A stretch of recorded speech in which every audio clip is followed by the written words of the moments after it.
page. Welcome to SOUQ News Television, and here we'll go beyond the headlines, from breaking news, in-depth conversational programs to market analysis and indices.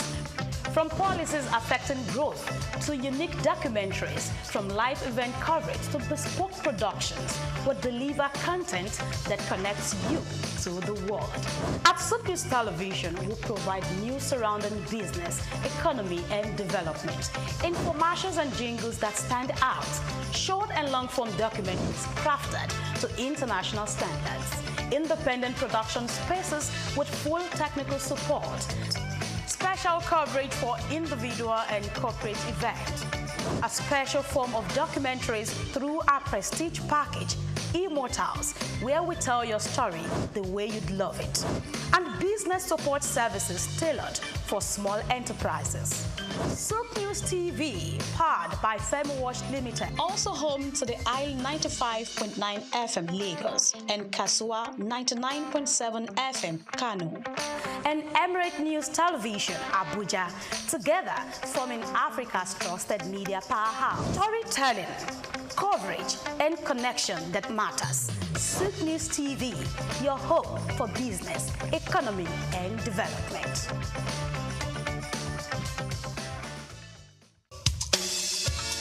Fellow Nigerians, did you know that constituency and executive projects in your communities are not gifts from your legislators? They are projects sponsored by the legislators and funded by the federal government to improve your life and the lives of those around you.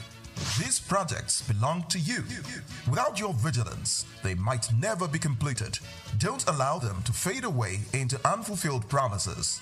Stand up, take ownership, monitor their progress, demand accountability, and report concerns to ICPC.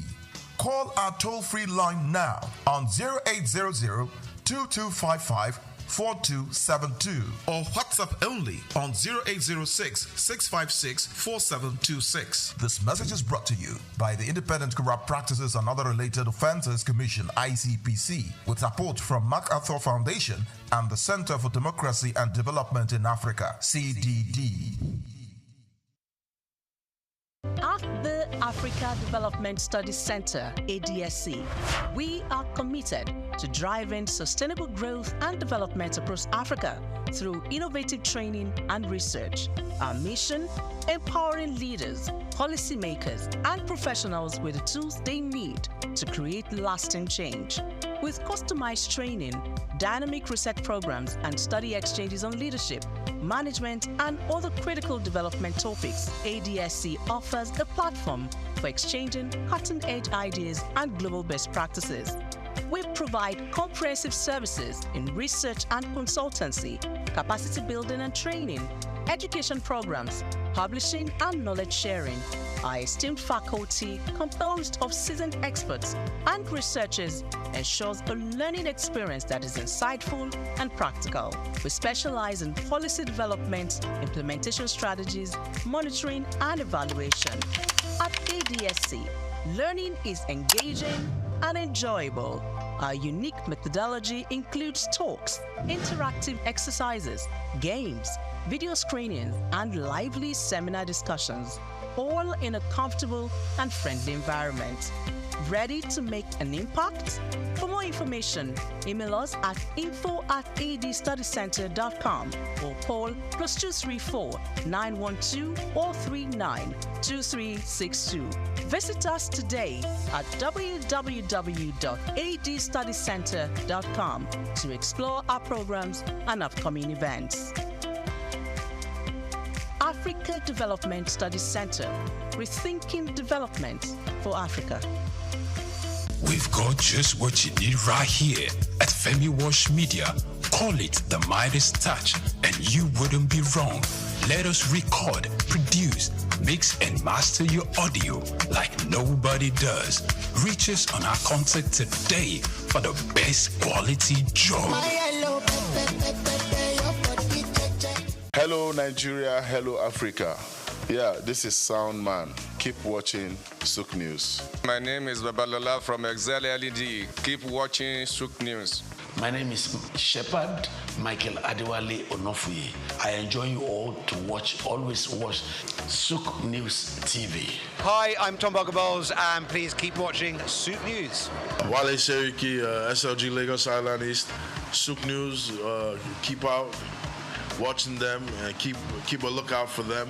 They're up and coming, and we're proudly to be affiliated with them. You alone where they make me go crazy.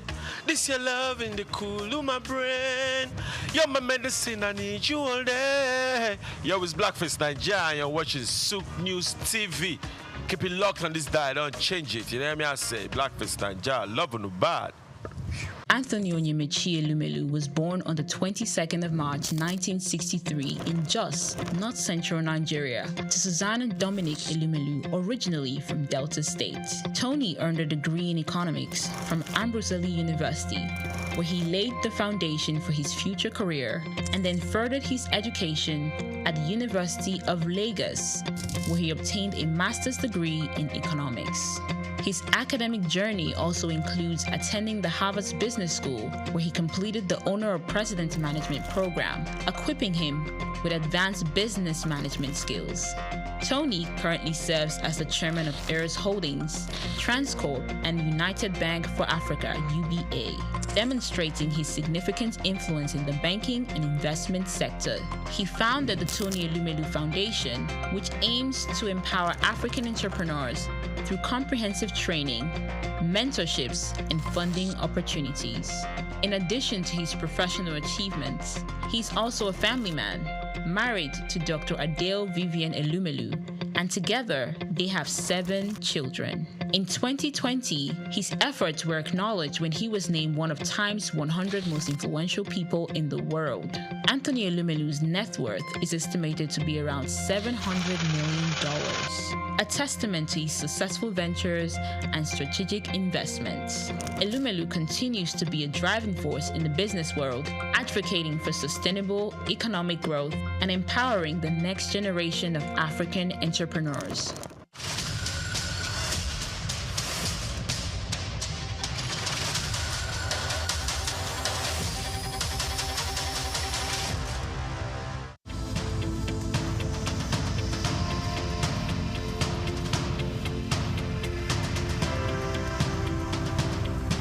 Eko Atlantic has become Nigeria's most sought-after city for its high-end infrastructure, prestige, and well-planned city layout, as reflected in an 8-lane boulevard, about 13 internal bridges, underground cables, and green footprints defined by over 30,000 trees. Additionally, having a building in the city has become a trend among the so-called big boys, as was the case with Old Ikoyi, Victoria Garden City, popularly called VGC, Osborne Foreshore, and now Banana Island.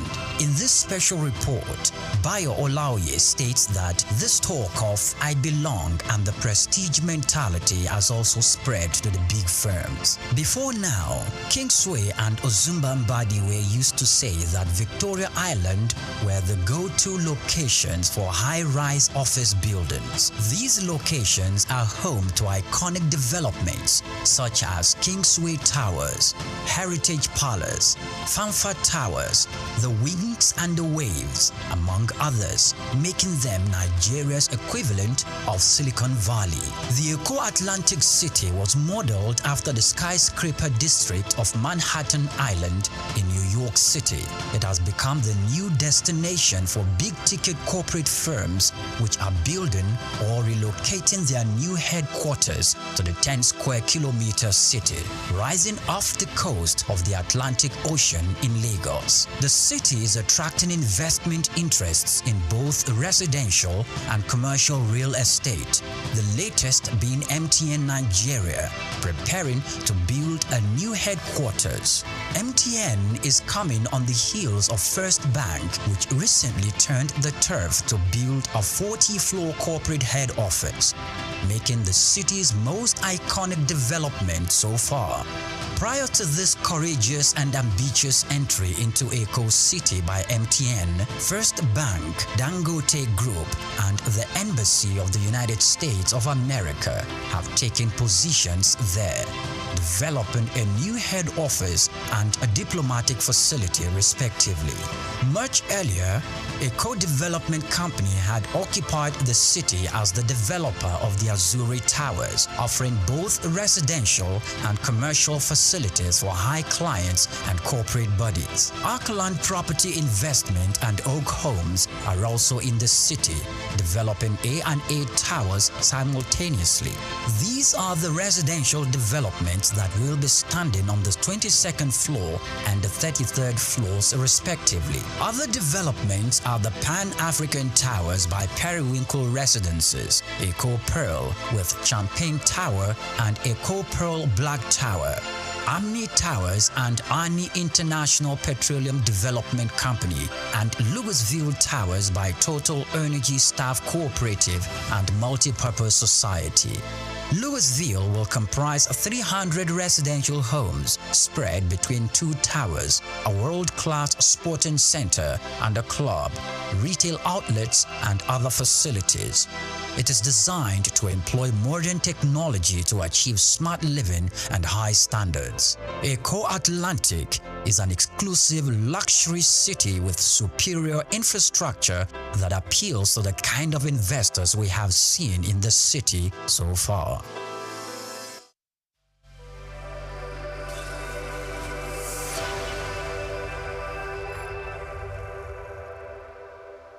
Tradition is a fundamental aspect of every native community. Observing it does not only remind people of who they are, it helps young people to learn and also aids in preserving ancestral history, moments and efforts that binds them together, enriching the vibrant identity their community now exudes.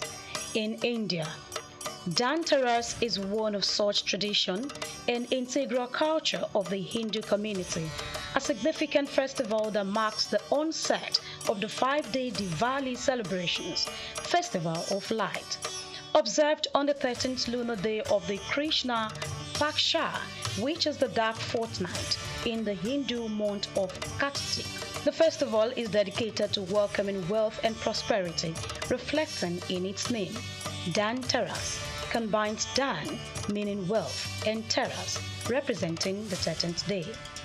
This auspicious occasion is celebrated with great enthusiasm as households are thoroughly cleaned and decorated, symbolizing the removal of negativity and the invitation of fortune.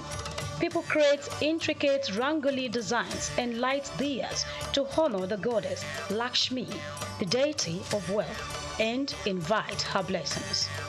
Dhanteras has roots in the Hindu mythology, highlighting 2 divine manifestations from the legendary churning ocean, or Samudra Mantha. On this day, the goddess Lakshmi is believed to have emerged from the ocean, and devotees worship her for blessings of prosperity.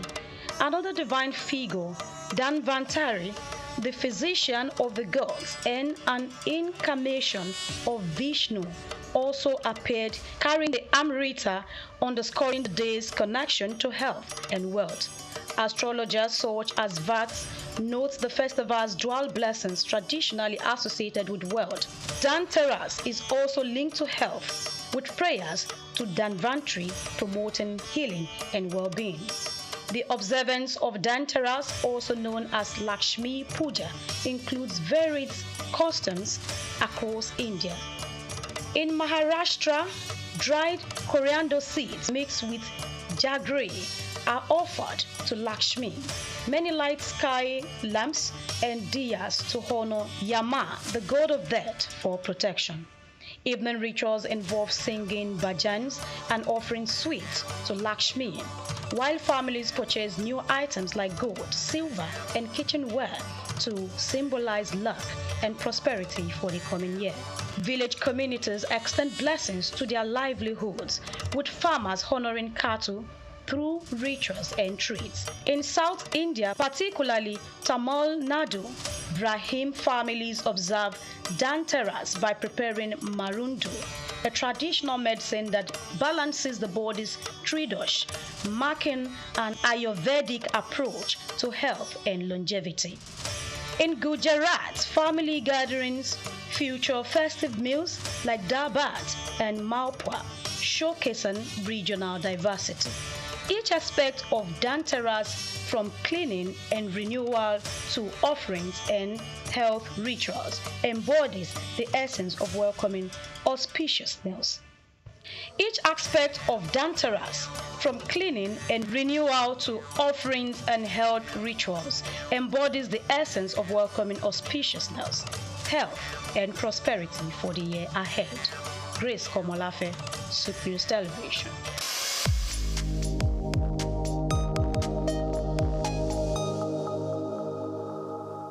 Dr. SOUQ A. Adedeji, whose leadership has significantly transformed Nigeria's tax administration, is a distinguished first-class graduate in accounting from the prestigious Obafemi Awolowo University, Ile-Ife, and he currently serves as the chairman of the Federal Inland Revenue Service, FIRS. I firmly believe in the wisdom encapsulated in the statements. Revenue growth is the lifeblood of a nation's economy, providing means to fulfill essential duties to the citizens. These words capture the core principle that will guide us as we navigate the challenging terrain ahead, ensuring that our nation thrives and fulfills its obligation to its citizens. In our pursuit of greater fiscal future, we are determined to align ourselves with President Bola Tinubu Extreme Fiscal Policy and Tax Reform Committee.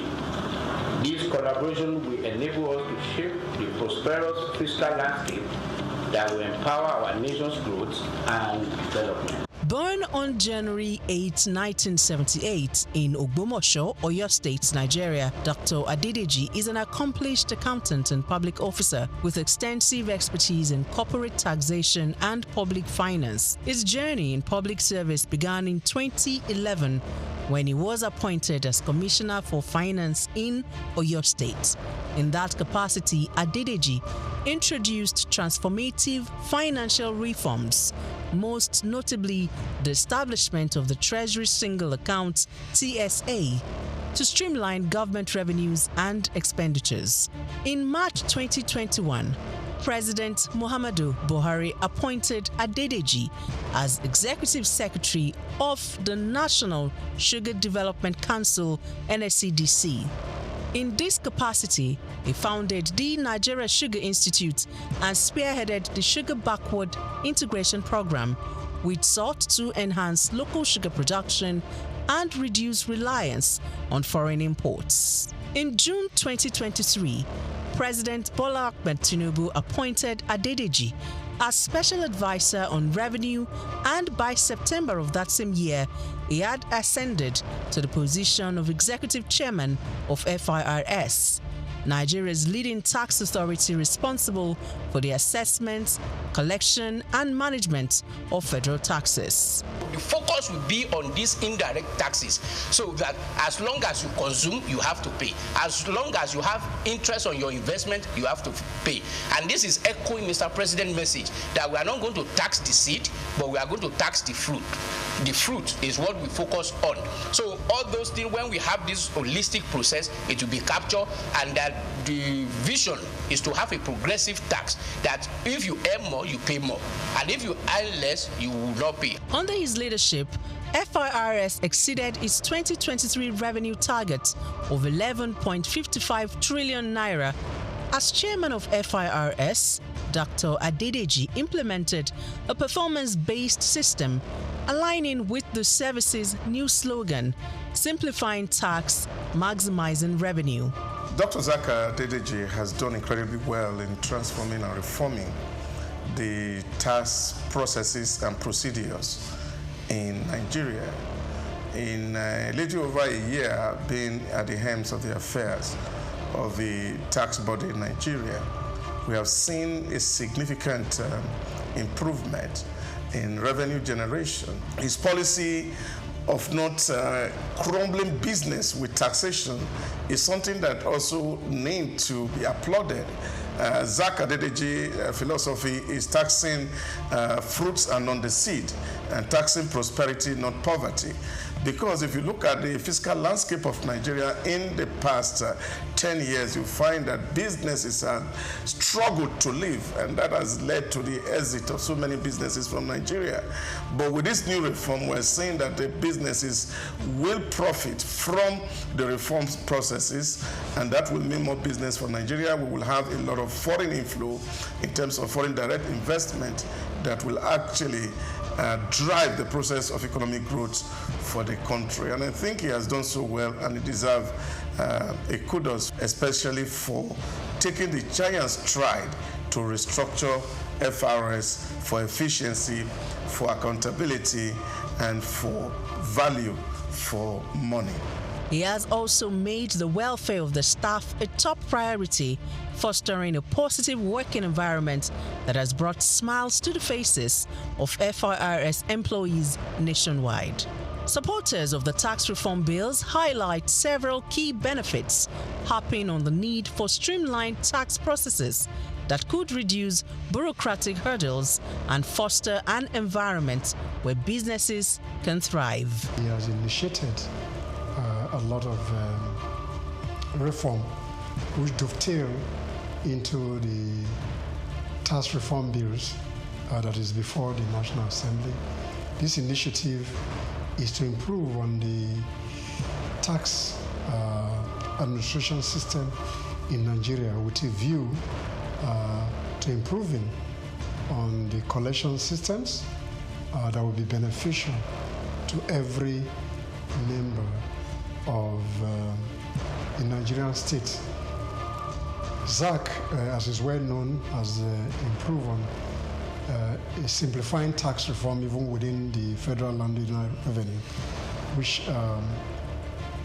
in no means has improved on tax administration, and he celebrated essentially for the core initiative of the tax reform. Under Dr. Adedeji's leadership, Nigeria's tax system has gone beyond mere policy adjustments. Its focus is on fostering sustainable growth and ensuring that the benefits of tax reforms reach both businesses and citizens. So those that are attacking the bill, one, they are doing that in view of the formula they discovered, which may not be, will not augur well for them on the bad allocation. And then secondly, they may be having the feeling that this law was just designed to favor Lagos State in the course of its own effort to become a state that has special status. Okay? It says so that will make it to be seen as if it is a country of its own, even though it's not up to the level of country, but it is higher than all other states in the country. Probably this may be the reason why they are agitating. The one that you can see clearly is on this issue of VAT, and then they have other suspicion. So that is another worry that I have, the issue of trust. Trust, what do some experts call trust deficit. Yes, will be promoted greatly by this if corrective measures are not taken. Graduation has not been defined. But then people have to go by what is happening now. As they go against it. Since now the graduation is about contribution of state that are producing these goods and services being consumed. So they have the right to just say that, oh, well, so now instead of 20%, it will now be 60%. And then you hear the government functionaries, including members of the committee, saying that no, that's not what they mean. They mean area of consumption. This 60% graduation is about consumption area, not location of the a headquarters of company that produce the good or service. You should have defined that in the law. Contributing to long-term national development, Dr. SOUQ A. Adedeji's career is a testament of his unwavering commitment to improving Nigeria's financial systems and enhancing revenue generation, showcasing his exceptional expertise in corporate and public finance.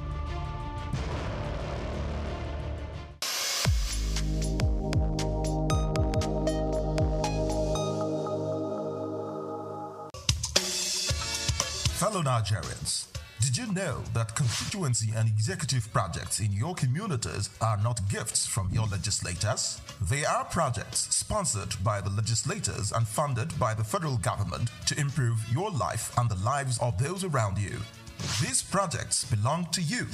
Without your vigilance, they might never be completed. Don't allow them to fade away into unfulfilled promises.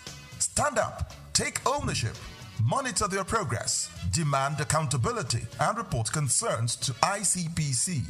Call our toll-free line now on 0800-2255-4272 or WhatsApp only on 0806-656-4726. This message is brought to you by the Independent Corrupt Practices and Other Related Offences Commission, ICPC, with support from MacArthur Foundation and the Center for Democracy and Development in Africa, CDD.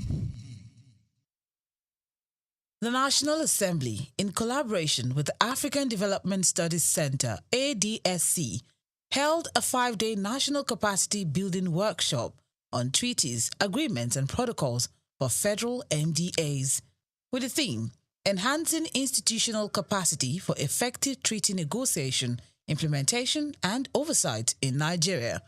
Honorable Barrister Rabiu Yusuf, Chairman of the House Committee on Treaties, Protocols, and Agreements in the 10th Assembly, highlighted the importance of strengthening the skills of key government officials in treaty processes. At this particular moment of our country, we need a situation whereby all the stakeholders involved in external engagement with other countries, particularly state and the federal governments, and mostly MDAs of the at national level, to ensure that they are aware, they know what it takes, they know how it will be, and they know what it takes to ensure they institutionalize democracy and the legal approach as far as ratification, engagement, domestication of treaties. That is why the 10th National Assembly, under the able leadership of the Right Honorable Speaker Tajuddin Abbas, mandated our committee, pursuant to Section 12, Sub 2 of the Constitution, that we should reach out to all necessary stakeholders who are personally stakeholders on this engagement to ensure they know how it takes and they know how to execute it. Basically, that is the reason we are conducting this exercise. Actually, I think there is no point for me to deliver my remark at this time, because I'm very much aware that my remarks have been delivered instead of extension. So in either words, I will just say I really sincerely appreciate your presence in this program, and I believe it will go far in helping the system, stimulating the system, and work for the Nigerian progress. So I wish you a fruitful discussion and a successful outcome. Thank you very much. The major challenge, everybody is going silo, in the sense that we are not trying to bring ourselves into the same table to ensure that before you bind any entity, be it state, local governments, or federal entity, as far as engagement is concerned with other outside world, you need to know there are provisions of the Constitution which you need to comply. Failure to comply with that provision of the Constitution, whatever you do, it will go to a nullity, invalid, and is inconsistent with the provisions of the Constitution. And to the extent of that inconsistency, it is null and void, and of no effect whatsoever. So we're trying to avoid this scenario whereby at national level or at international fora, Nigeria will be embarrassed because the stakeholders, the principal actors, they didn't even know what they are doing. So that is why we decided at this particular moment it is ripe and necessary to ensure that we engage with unnecessary stakeholders. That is the basic reasons for engaging these activities. Actually, I recommend their effort to any other entity because if you can see, most of them, they are legal luminaries. They know their audience, they know what they are doing. So I really appreciate they did a very wonderful job. And I sincerely appreciate. That's the reason, main reason that I say I need to be here in Lagos, at least to supervise the happening in Lagos, and I'm impressed. You know, engagement with outside world it is two ways. It is going to be either bilateral or multilateral. So with this kind of workshop or with this kind of discourse, we believe the principal actors will now know what it takes to enter a treaty. And if they comply with what they are taught in this session, if they advise their principal when they go back to their respective MDA on the right way to go, I believe most of the treaties will be legally binding in Nigeria, provided they follow the procedure laid down by the Constitution. The future is bright. And the future, we will ensure in the future that all the treaties, all the agreements, all the international protocols have been observed to the latter, have been protected and enforced as it is enshrined in the Constitution. And with this kind of workshop, we believe we will create a series of avenues whereby we will engage other parties, other necessary stakeholders. We just set the ball rolling, and we will be there, inshallah. Also sharing insights on the workshop, the clerk of the House Committee on Treaties, Protocols and Agreements discussed the value of the training in improving the understanding and application of international agreements across MDAs. He noted that the engagement served as an eye-opener, equipping participants with tools for more effective negotiation and oversight. I'm a Nigerian, I'm a citizen of Nigeria, and I want Nigeria to benefit from its interaction with the international community, and it starts from things like this. For us to be able to interact well, we need to know what it entails to engage in the international community.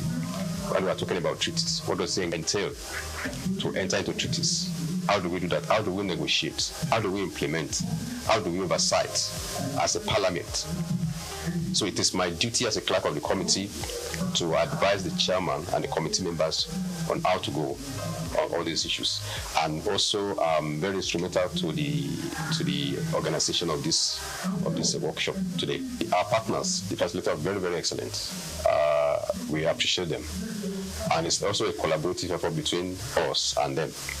And so far, so good. What we have ensured so far has been fantastic. The participants are very, very impressed. I myself am impressed. And I also there are some things I'm taking home. For instance, now, Nigerians used to think before that our negotiators who negotiate treaties will just go abroad, go on tea party, shopping, but it's not more the case. By what I'm seeing here now, I can see experts, technocrats who know their honors, who take the bull by the horn and do what's supposed to do. That one has been established. Even our facilitators can attest to that as well. Another thing is that the quality of ideas being shown and being given us here is very, very apt to our situation presently, so that we can apply in our situation in Nigeria. And going forward, if this lesson continues, it's going to impact a lot because MDs, many of the MDs are here, even state governments like.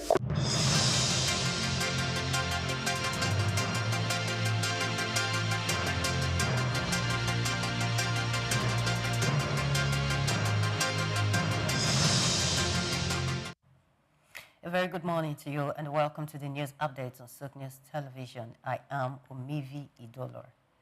President Bola Tinubu has called on herders to end open grazing, surrender illegal arms, and adopt ranching, farming the shift as crucial for peace and long-term economic transformation.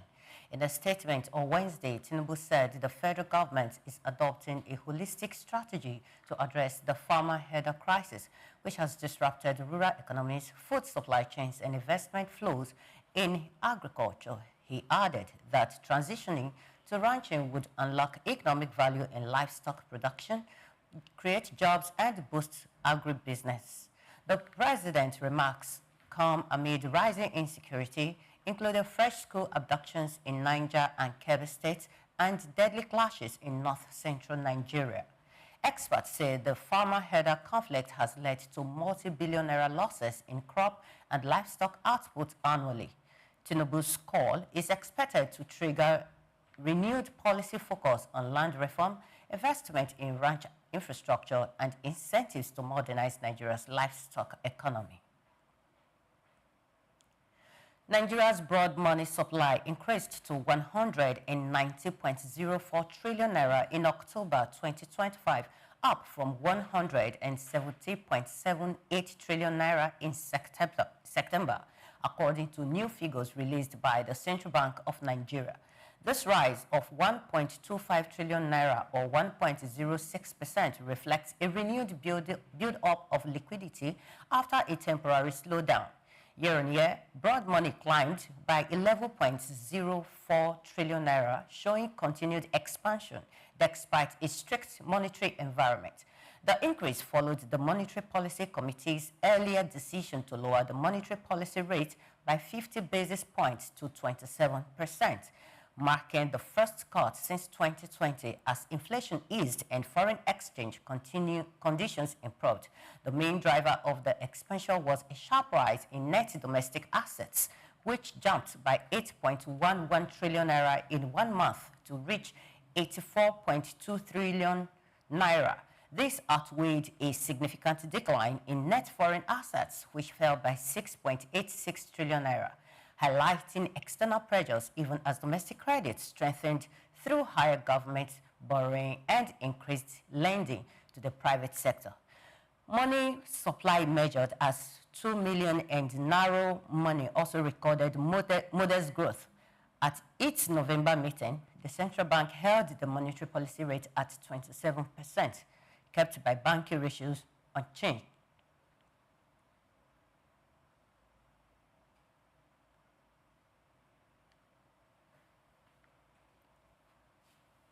We'll go on a quick break and we'll be right back.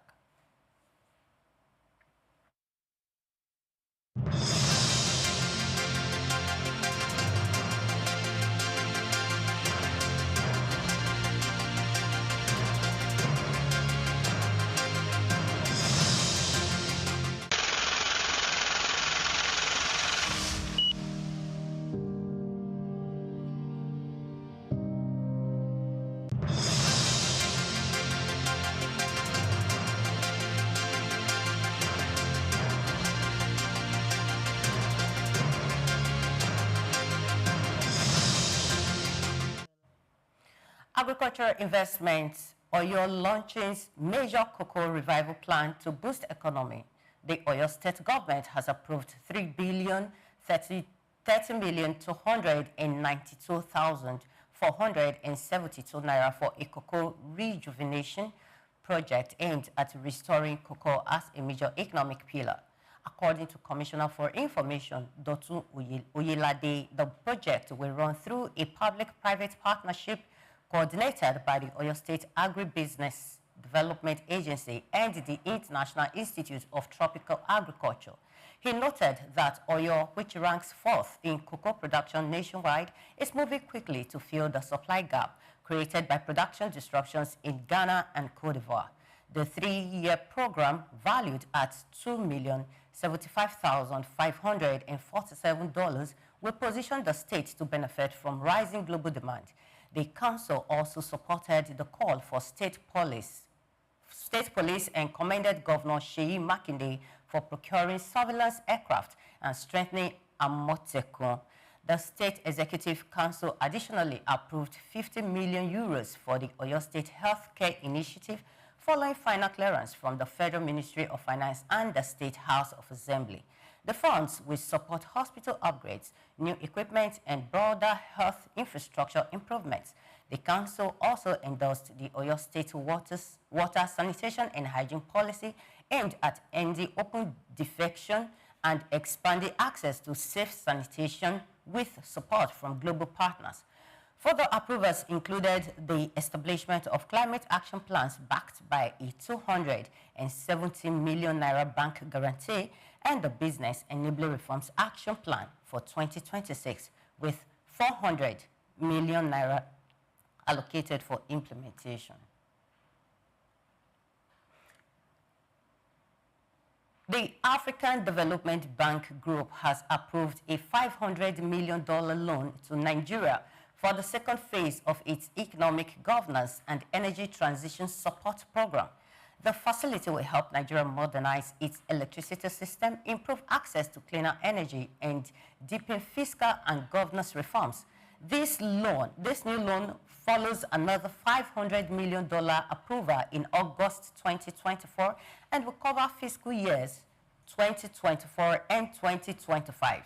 The bank said the program aims to support inclusive growth by driving structural reforms in the power sector and strengthening fiscal policy to increase non-oil revenue. According to the lender, the plan targets stronger public financial management, better spending transparency, expanded private investment in the power sector, and support for Nigeria's energy transition plan through climate adaptation and mitigation measures. It will also guide the update of Nigeria's nationally determined contribution for the 2026 to 2030 period.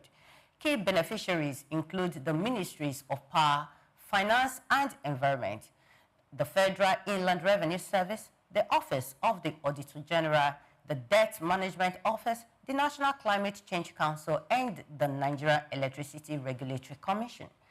The bank noted that the private sector will gain from a more stable investment climate, adding that its active portfolio in Nigeria stands at 52 projects worth $5.1 billion.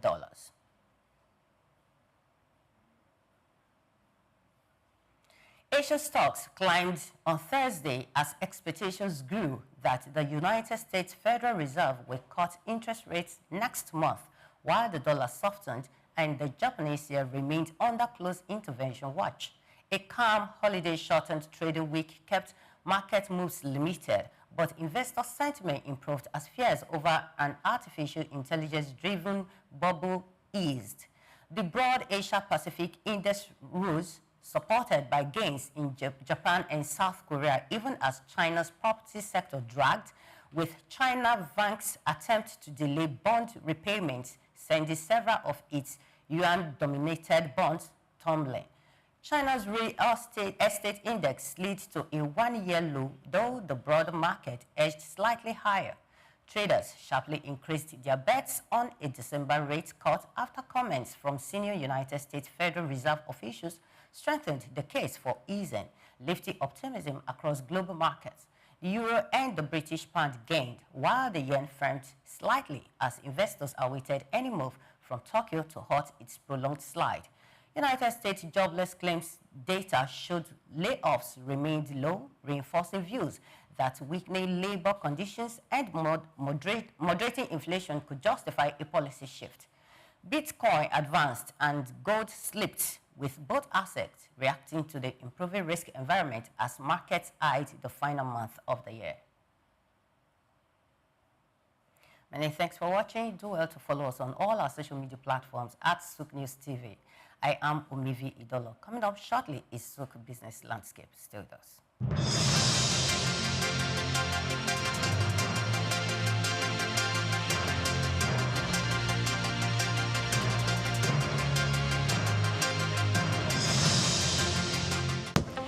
Dubai to Lagos, Nigeria, and across the globe, SOUQ News TV is your #1 station focusing on business, economy, and development. With global digital reach, we connect Africa's pulse to the world stage. Welcome to SOUQ News Television, and here we go beyond the headlines, from breaking news, in-depth conversational programs, to market analysis and indices. From policies affecting growth to unique documentaries, from live event coverage to bespoke productions, we deliver content that connects you to the world. At SOUQ News Television, we provide news surrounding business, economy, and development, infomercials and jingles that stand out, short and long-form documentaries crafted to international standards, independent production spaces with full technical support, special coverage for individual and corporate events, a special form of documentaries through our prestige package, Immortals, where we tell your story the way you'd love it, and business support services tailored for small enterprises. SOUQ News TV, powered by FemWatch Limited, also home to the Isle 95.9 FM Lagos and Kasua 99.7 FM Kano, and Emirate News Television Abuja, together forming Africa's trusted media powerhouse. Storytelling, coverage, and connection that matters. SOUQ News TV, your home for business, economy, and development. Muhammad Yunus was born on the 28th of June 1940 in the village of Batwa, Chittagong, a British Indian colony which is currently known as Bangladesh. He attended Lama Bazar Primary and Secondary School in his village and passed the matriculation examination into Chittagong Collegiate School, where he ranked 16th out of 39,000 students. After his graduation in 1961, Yunus joined the Bureau of Economics as a research assistant and was later appointed lecturer of economics at the Chittagong College. During that time, he also set up a profitable packaging factory on the side. In 1965, he received a Fulbright scholarship to study in the United States, where he obtained his PhD in economics from the Vanderbilt University Graduate Program in Economic Development. Between 1969 and 1972, after his keen education excellence of apex heights and proportions in the United States, he returned home and was appointed professor of economics at the University of Chittagong. He was eventually appointed onto the board of directors to the United Nations Foundation, where he served for 33 years. When Bangladesh suffered a famine in 1974, Yunus felt he had to do something for the very poor. In his country, he founded the Grameen Bank. His motivation was to create economic and social development for the very poor, giving long-term loans to those who wanted to start small enterprises to pay back when they can. The aim to help was to get many of them out of poverty. For this, he was awarded the Nobel Peace Prize in 2006. Muhammad Yunus is a recipient of numerous international awards for his ideas and endeavors, including the Humanitarian Award in 1993, World Food Prize in 1994, Independence Day Award in 1987, Bangladesh's highest award, the King Hussein Humanitarian Leadership Award in 2000. He was also awarded the Volvo Environment Prize in 2003, Nikkei Asia Prize for Regional Growth in 2004, Franklin D. Roosevelt Freedom Award in 2006, as well as the Seoul Peace Prize in the same year. All humans are born entrepreneurs, he would always fondly say.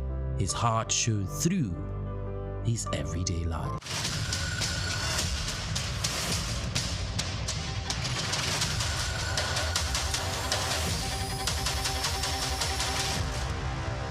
Africa is on the rise, and at the forefront of its growth is a sector as old as civilization itself: agriculture. Once marked by subsistence farming and challenges with food security, agriculture in Africa is now experiencing a powerful transformation. From the fertile lands of Nigeria to the tea fields of Kenya, agriculture is driving economic growth and lifting millions out of poverty. African governments and internal investors are taking notice. pouring in resources to support smallholder farmers and expand sustainable farming practices. Digital innovation is playing a major role in this transformation. Mobile apps provide farmers with crucial information on weather, market prices, and crop management. These digital tools are empowering farmers to make informed decisions, increase their yield, and get fair prices for their produce. Now I know when it rains, I can plan my planting better, and I know where to sell my crops for a good price. It's really changing our lives.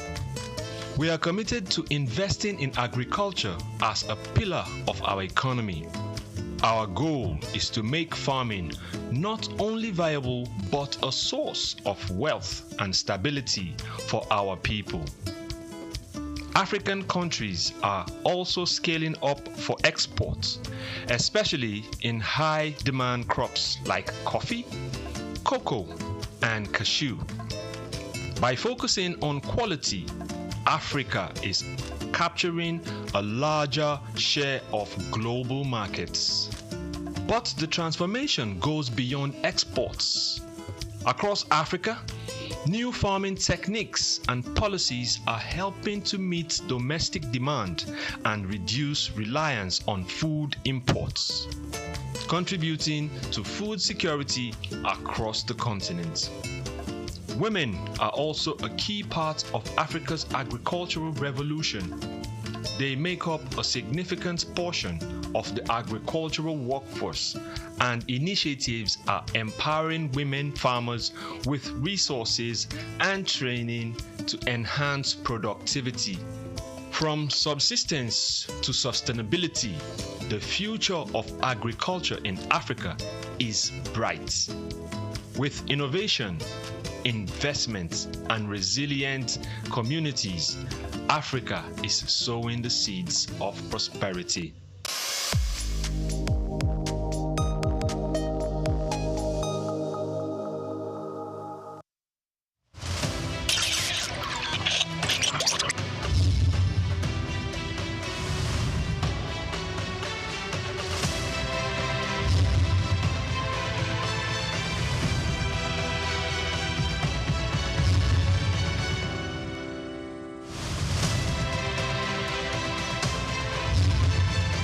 The Nigerian National Medicine Development Agency, NNMDA, was created in 1997 and backed by Act 2019 to enable the federal government of Nigeria through Federal Ministry of Science, Technology and Innovation actualize its critical and strategic mandates to research, develop, document, preserve, conserve, and promote Nigeria's natural medicine, defined as indigenous medicine. 4 Director Generals had steered the affairs of the agency since its creation 28 years ago. A new vista, however, opened in the history of the existence of the agency when Martins Emeje, a distinguished pharmacist and professor of nanotechnology, was appointed as the 5th Director General and Chief Executive Officer in May 2023. Before taking on the mantle of leadership at the NNMDA, Professor Martins Emeje was the Chair R&D at the National Institute for Pharmaceutical Research and Development, with many feats on drug formulation and R&D results to his credit. I deliberately applied for this job. There was advertisement. I applied. I wrote the exam. It was an online exam. Nobody saw anybody. And 1 hour exam online. When you submit your answer sheet, you have a copy of the answer sheet that you have. So I have the copy of the answer that I submitted online that day.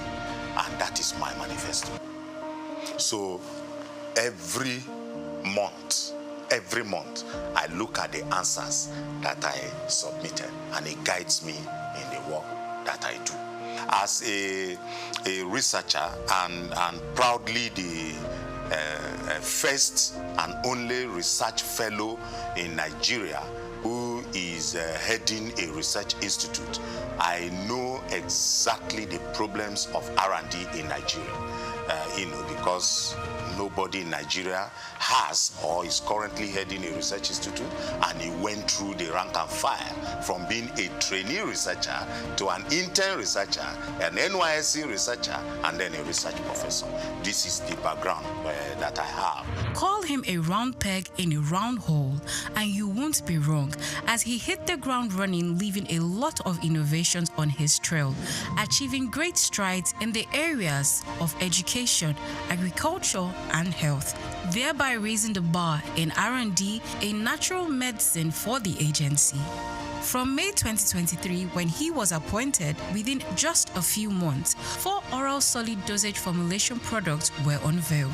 My greatest moment actually happened on 8th of March 2024, when the Minister of Innovation, Science and Technology, Chief Uche Naji, came to Lagos in the campus of NNMDA here to launch 4 oral solid dosage forms. It was not just the first time it was happening in NNMDA, the very first time it was happening in Nigeria. We decided that we will go for education as a major target, as a major KPI. And we went for it aggressively and got accreditation to start a 2-year national diploma in natural medicine. So this agency, for the first time in Nigeria, we now have a school of natural medicine. It's never been heard before. It happened in this administration within these 2 years. Within these 2 years too, because the country saw that we had made explosive advancement in this area, we got upgraded to what we call an awarding body for national skills acquisition in traditional medicine. One of the best medicinal gardens that you can find in Africa right now is in this country, owned by the Nigerian Natural Medicine Development Agency, and we did it these 2 years. In fact, two of our products that is waiting for Mr. President launching was we got our raw materials from our Nasarawa State Farm in Karo. Nigeria is the largest producer of cassava in the world. Cassava. The only country that competes with Nigeria is Brazil. Yet, Nigeria does not have value-added cassava products. Yet, Nigeria imports starch to make pharmaceutical products. We made a presentation to the National Assembly, and the Senate of our National Assembly supported us. So we went into development of pharmaceutical grade starch. Today, we have pharmaceutical grade starch. In health itself, we have developed and submitted to NAFDAC about 23 different products. 23. And they are all at advanced stage of NAFDAC's regulatory assessment at this point.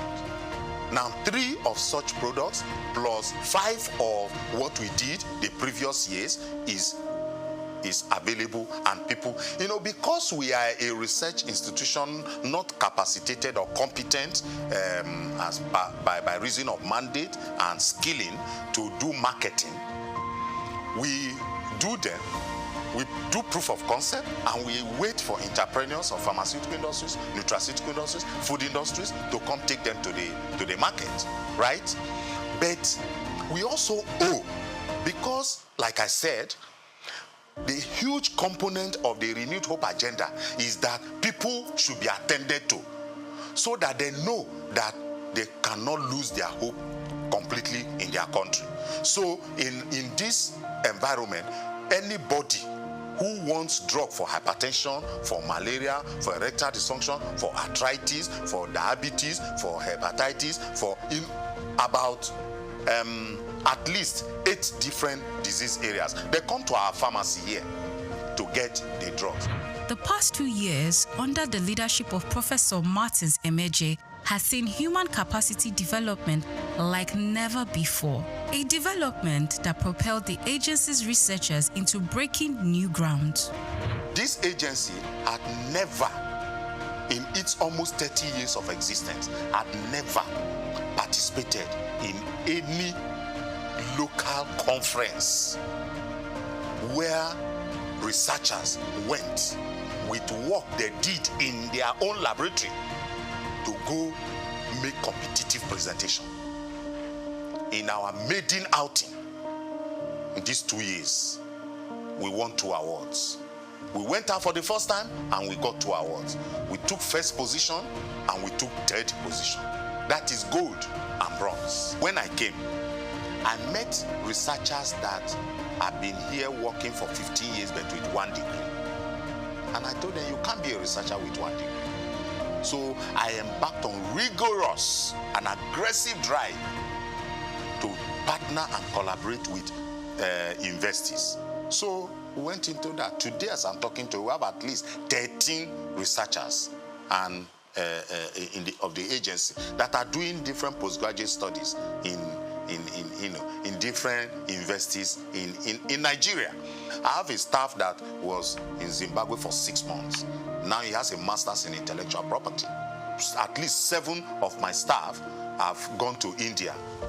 Quality assurance has been one of the top priorities of the NNMDA Director General and the accreditation of the agency's laboratory and product development unit for pharmacy internship program by the Pharmacy Council of Nigeria a year ago. Under the watch of Professor Martins Emeje, the agency recently graduated its pioneer pharmacy interns. I went into nanotechnology or nanosciences after PhD, and I had to go out of the country to train in this area for more than 4 years. So it's an area that I'm keen about. I'm one of the first people, if not the first, in Nigeria to have put in practice nanotechnology. What it has done to me as someone who studied Western pharmacy, which is more like macro study, it is that it has taught me how to manage resources, no matter how simple. The last 2 years has seen NNMDA signing important memoranda of understanding with reputable academic institutions and other critical stakeholders in the areas of training and laboratory services to Nigerian universities. As part of its advocacy and public enlightenment drive, the agency brought together critical stakeholders in the nation's natural medicine space for a national dialogue on rethinking natural medicine aimed at galvanizing the needed support and political will. I want the president of Nigeria to just be coming on television and saying that people, natural medicine, no other thing. Natural medicine, let's do our own. Let's do our own. Let him just be saying it. Anytime he's talking to press, let him say it. Because once people know that this is where the president is, this is where his mind is, this is what his body language is. Take Nigeria because it's the mind that needs to first of all be rebranded. He said he's going to be putting Nigerian labor, Nigeria content and materials first. If you say Nigeria first and it is just us down here that, are pushing that agenda, it's going to be a big struggle. Do you think Nigerian firms, Nigerian organizations should start looking at getting their staff involved in this market or buying to keep for their staff? Within this side, let's also learn citizen diplomacy, see something. This is SOUQ Business Landscape.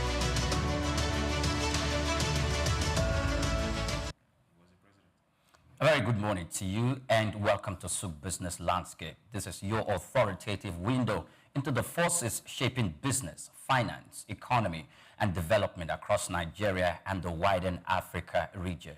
On this program, we decode policies, track market movements, spotlight reforms, and examine the social-economic factors influencing enterprise and national growth. Today, we explore the intersection of governance, security, monetary policy, diplomacy, taxation, and market performance, unpacking how each development affects businesses, livelihoods, investors, and long-term economic competitiveness from agriculture to energy, capital markets, and regional stability. Each story reveals a critical piece of the puzzle shaping Nigeria's business environment. Welcome once again to SOUQ Business Landscape. On my right, you know him, Chooks, John Rogers, Chooks, and on my left is the knight himself. Good morning to you, Chooks. Good morning, Impre. It's nice being here. Lagos, Nigeria, Africa, and the entire globe. Welcome to SBL. Good morning, I'm Olumide Shoka. Glad to be here. Let's kick off. Great. I know we are going to be talking about that story, but your president is in, your former president rather, is in Guinea-Bissau. Be specific, which of my former and it looks like there's a coup in Guinea-Bissau. There has been. So I'm looking. There's been a coup. Why are you mising your words? It looks like Nigeria. We will need. If does it look like is like they are. It's a coup. Stuck. You mean the former president? Yes. Well, I think under no grounds will he be held hostage there. He's not a citizen of that particular country. He's just an election observer. So I think he will be guaranteed his exit at any point in time, as long as he does not cause trouble. And by cause trouble, cause trouble? He's a gentleman to the core. Well, let's look at the profiles of the stories we will be talking about today, and what we just talked about recently, just a few moments ago, is also going to reflect. President Bola Tinubu is pushing for a national transition from open grazing to ranching as a strategy to end the persistent farmer-herder conflict. Some people call it terrorism, insecurity, modernize livestock production, and stabilize rural economies. Secondly, the major regional institutions have rejected the military takeover in Guinea-Bissau, warning that political crisis in the country poses economic risks and undermines democratic norms. A third story we'll be looking at: the Manufacturers Association of Nigeria is warning that high interest rates, now reaching 30 to 37% in commercial lending, are damaging the manufacturing sector's ability to borrow, expand, or remain competitive. Then we will now move to another story where investors are selling stocks to lock in profits made after the CBN's monetary policy announcement, leading to a market dip and loss of market capitalization. Our fifth story will banter around a government seeking to eliminate the majority of local government taxes to reduce multiple taxation and improve the ease of doing business. Then we'll move on to another story. The African Development Bank is providing, guess how much? $500 million to strengthen the fiscal reforms, energy transition, and climate-related initiatives in Nigeria. We still have other stories that we will be looking at in the course of the program, but we'll let you know when we are back from this break as we jump into the topic of our conversation. We'll start with our first story. Do stay with us. It's SOUQ Business Landscape. We'll be back in a moment. Take Nigeria because it's the mind that needs to first of all be rebranded. Idris said he's going to be putting Nigerian labor, Nigeria content and materials first. If you say Nigeria first and it is just us down here that, are pushing that agenda, it's going to be a big struggle. Do you think Nigerian firms, Nigerian organizations should start looking at getting their staff involved in this market or buying to keep for their staff? Within this side, let's also learn citizen diplomacy. See something. This is SOUQ Business Landscape.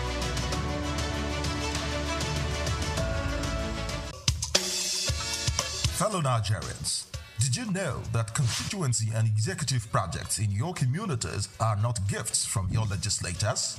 They are projects sponsored by the legislators and funded by the federal government to improve your life and the lives of those around you. These projects belong to you. Without your vigilance, they might never be completed. Don't allow them to fade away into unfulfilled promises. Stand up, take ownership, monitor their progress, demand accountability, and report concerns to ICPC.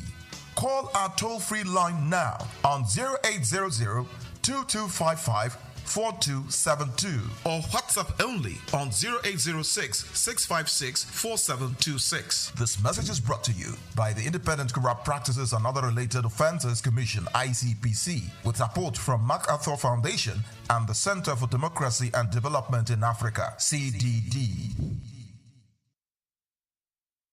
From Dubai to Lagos, Nigeria, and across the globe, SOUQ News TV is your #1 station focusing on business, economy, and development. With global digital reach, we connect Africa's pulse to the world stage. Welcome to SOUQ News Television, and here we go beyond the headlines. From breaking news, in-depth conversational programs, to market analysis and indices. From policies affecting growth to unique documentaries, from live event coverage to bespoke productions, we deliver content that connects you to the world. At SOUQ News Television, we provide news surrounding business, economy, and development, infomercials and jingles that stand out, short and long-form documentaries crafted to international standards, independent production spaces with full technical support, special coverage for individual and corporate events, a special form of documentaries through our prestige package, Immortals, where we tell your story the way you'd love it, and business support services tailored for small enterprises. SOUQ News TV, powered by FemWatch Limited, also home to the Isle 95.9 FM Lagos and Kasua 99.7 FM Kano, and Emirate News Television Abuja, together forming Africa's trusted media powerhouse. Storytelling, coverage, and connection that matters. SOUQ News TV, your home for business, economy, and development.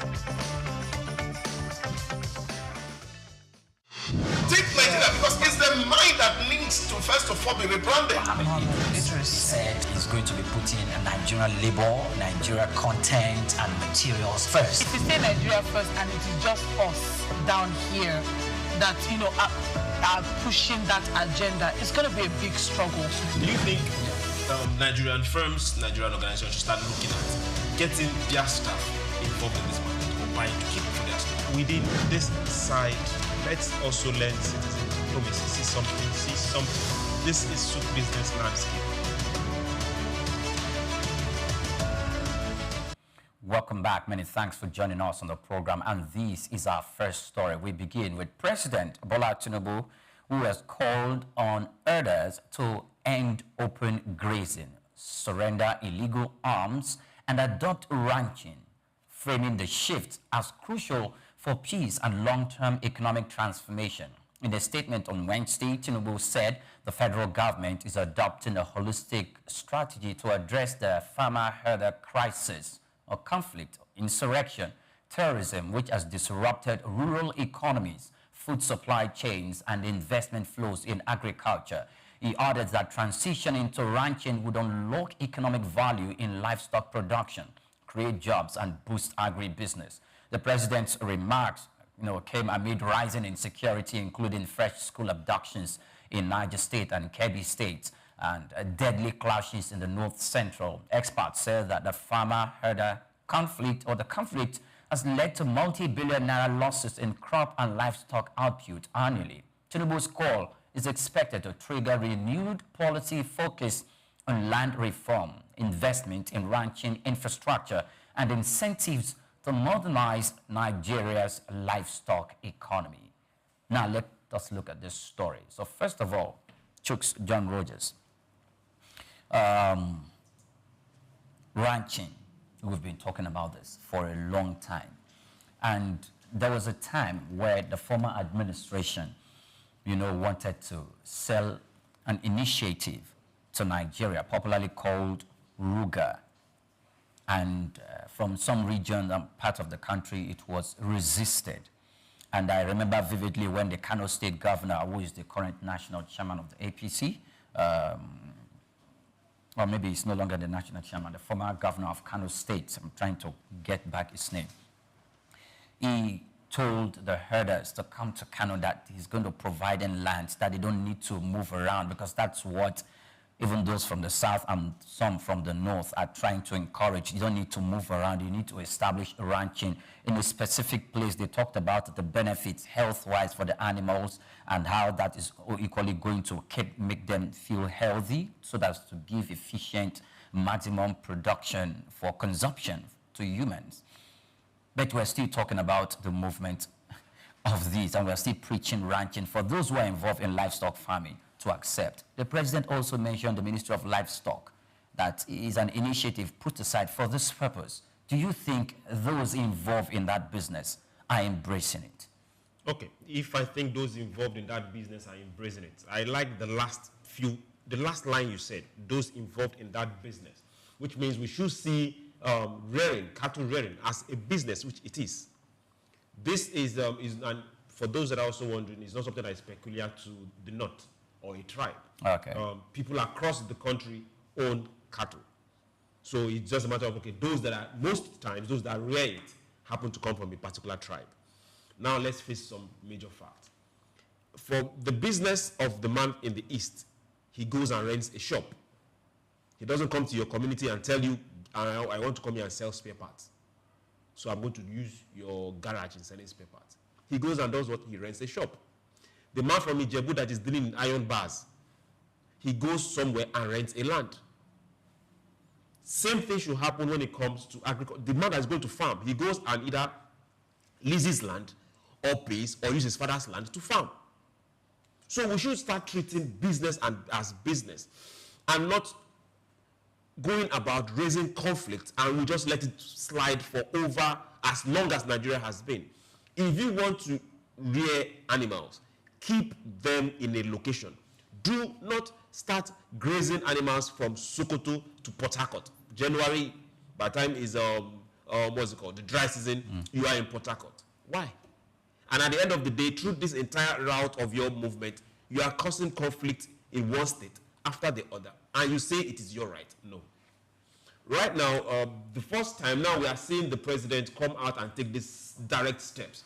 Let us see follow up with action, not just words or an executive order. Let's see action, follow it. Every single state should raise a ranch for herders in their state. Herders should pay and come into association to have a ranch for their animals. If you have to buy hay, buy hay. If you have to plant hay, plant hay. If you have to look for ways of research to get feed for your livestock, you do. Now we've suffered enough, and I think enough should be enough. I should not be worried planting and knowing fully well that before I harvest, one man from God knows where will come with his cattle, graze, and put my own life in danger because of what? No. This has to stop. You are doing your business. The person planting crops is doing his business. Do not interfere with his or disrupt his. Stay where you are. The man stays where he is. The economy can grow. Let's stop paying lip service to this. Okay. Now, Olumide, I want to look at it, this specific story from the economic aspect. The economic aspect being the sense that those who own cattle and who recruit people to feed, watch over their cattle, to nurture these animals for the purpose of eating and all of that, they are big businessmen. Yes. Some of them, they have numbers of cattle that's quite large amount, and some of them are being transported using these long vehicles. They can do 100 in 2 days, in 3 days to the commercial centers. And if one of those cattle is selling for nothing less than 100,000 naira or 150,000. Which cattle are we talking about? Cows, rams? Yeah, cows. No cow is sold for 100,000. It's more than that. So rams are sold for 200 and something thousand. Rams are sold for 200. Cows are going to $1 million or plus right now. Right now, as we speak, we're talking about a full-grown, huge cow. And it's nothing dependent. less than 2.5 million. Thank you very much. Okay, I just want to be so very, very moderate. Let's assume a cow is being sold for 500,000 naira. 500,000. Yes. A malnourished cow, baby cow. Okay, that's why I said I'm just trying to be so moderate that a cow is sold for between 500,000 or 750,000 naira. And you are transporting and shipping 100 or 150 cattle at a time from the north to the south through the trains down to, through those large vehicles to, specific abattoirs in Lagos or in other commercial cities for them to be slaughtered. And 100 times 750,000 or 500,000 naira each. They are owned by big businessmen who are not unaware of the initiative of ranching, the benefit that comes with it, and how this is going to be beneficial to them, to the health of the cow, and to make it even more, something that is very, very good to eat, and not that the cow will trek from one distance to the other and the whole cow is dried up before it got to Port Harcourt, according to Mr. Chuk. So, why are they not accepting this? Why does it look like they are not accepting this? Or why do we still have this grazing? What sort of, if you were to think in their shoes, what sort of economic value does it add? I know they say the Nile has dried up, they're looking for food for that, but are those tenable? All right, so you mentioned Ruga. That's the, what do you call it? The Buhari administration gave that initiative. Yes, okay, the rural grazing area. So the idea of Ruga was to take livestock to a designated area where you have modern life, maybe schools and activities going on there, and, keep it there so that it's situated there. It stops cattle, farmer-herder clash. It stops some form of proliferation of firearms, because this is part of what we are facing right now. Okay. It also encourages meat and dairy processing and export. This is where we should have been. But some people, or some ethnic people, saw it as a form of land grabbing and also ethnic dominance. That is why it was opposed when it was actually, I think it was, the former governor you're talking about was Ganduje. Yes. So that was, but it was a good initiative, but some people thought that it might also bring about ethnic dominance. But how was it sold? Yes, it was not packaged well, which is what is happening in Benue State right now. Much of it has to do with land. There's so much, we've seen what is happening. So now, President Tinubu is trying to fight firearms, illegal possession of firearms, open grazing. I've seen a video of a herder who said that they do not go into these communities without sorting the bale, that's the local traditional, that they are aware. So whenever they come into, that's according to him, that's his own allegation. That if he comes to a community, they give some form of settlement to the traditional ruler before entering that place. Now, we all know that the reason why they move these cows is because sometimes where they are, the grass or whatever is not juicy or is not ripe enough for these cows to feed. So they take them to other places where the grass is greener so that they can feed well. But it has become a major problem. I remember when I was in Ibadan, right there when I was on my way to the office, cows were passing. On the main road. And, it stopped traffic. And people were just, there was nothing we could do. And there was nothing anybody can actually do. So, and the herder was busy. Did you say there's nothing anybody can actually do? At that point, because you just need to stop as one who is as a commuter driving your vehicle. You can't attack the cow. You can't attack the herder. We have accepted this as a way of life. We have accepted just a moment, Mr. Chuks. I just want you to land. There was nothing we could do at that point, because before there, of course, there's no law enforcement officer right there who could actually, try and get things in order or try and move the cows out of the way. That's if he can actually move a large head of cows out of the way. So that was what we could not do anything at that point. But basically, if we get this ranching right, but then again, for us to get ranching right, every other person has to come into this particular plan. Some people might not like it, but I'll have to actually mention it. Miyetti Allah have to come into this.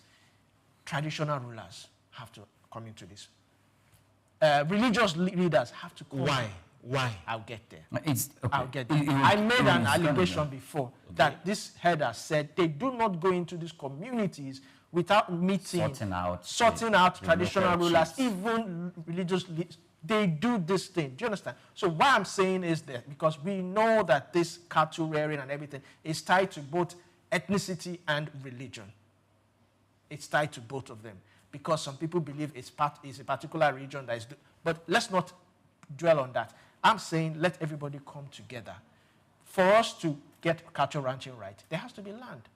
Is there land in every community? Is there land in every state? Lagos, for instance, is there land that we can actually allocate? Which would have been a very good initiative, because wherever any sort of active business comes, that community actually thrives. It's a business opportunity because it will give room for other people to sell certain things in that particular community. That particular community will have access, first-class access. Meat processing plants. Processing plants can come there. Dairy production can take place. So it's a good initiative, but we first need to sort out land acquisition. Are the governors, are they ready? Because it's one thing for... Right now, I 100% disagree. Okay, so... I 100% disagree. Let me ask you a simple question. There is a market behind us here. Yes. And there is a friend of mine whose name is Tayo. He sells clothing here. He imports from China. He designs himself. Did he come to meet the local government chairman and ask him for space to do his business? No. Good. Did he go to any pastor or imam and ask him for space or prayers to do his business? No. So why should the state be involved? Why should the pastor be involved? These are private businesses. If they want to do their business, they should go ahead and acquire land. Come together as a group. Come together as a set. Go to any local government. We want to buy land. If they don't want to sell, you go to another place and go and buy. And set up your ranch. Let's stop treating this. Who's going to sell the land? Because I muted the idea that part of the reason why Ruga was rejected was because some people thought it could give room for land grabbing. Land grabbing and ethnic development. Ruga was rejected because the federal government was asking states to give land. Okay, so just a moment, gentlemen. Now we have Oluwagbenga Ayanuba.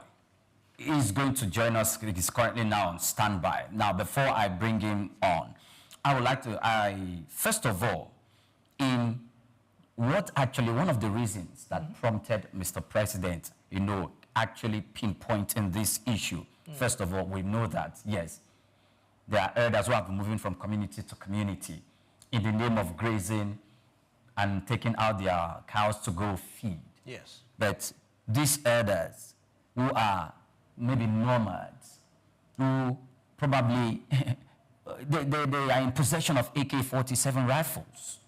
That is a crime. So and it should be treated as a crime. Okay, so who gets them? Who gives them this that? This is what I'm trying to point out. That there was a time they were asked, why are you going about with AK-47 rifles to go and graze your cattle? Because sometimes when you take your cattle, you completely ignore the fact that this is a farm, it belongs to someone, and you take your cattle to go graze there. And we've seen stories where the owners of those farms comes out to tell you cannot do that because you are armed with a lethal weapon, sometimes with machetes, other times with AK-47 rifles. You kill those people. And that has been one of the things fueling this particular, and the president in his broadcast or in that publication said that these weapons must be taken away from the people. Now, look at it from both the economic aspect and from the position of insecurity. Okay. From the economic aspect, get a ranch, whoever is in these businesses. Now, businesses do register.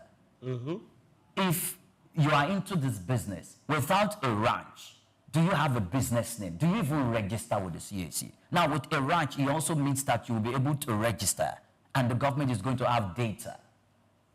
And this data will now be useful even for the Ministry of Livestock that the government seems to be establishing, because they are going to be.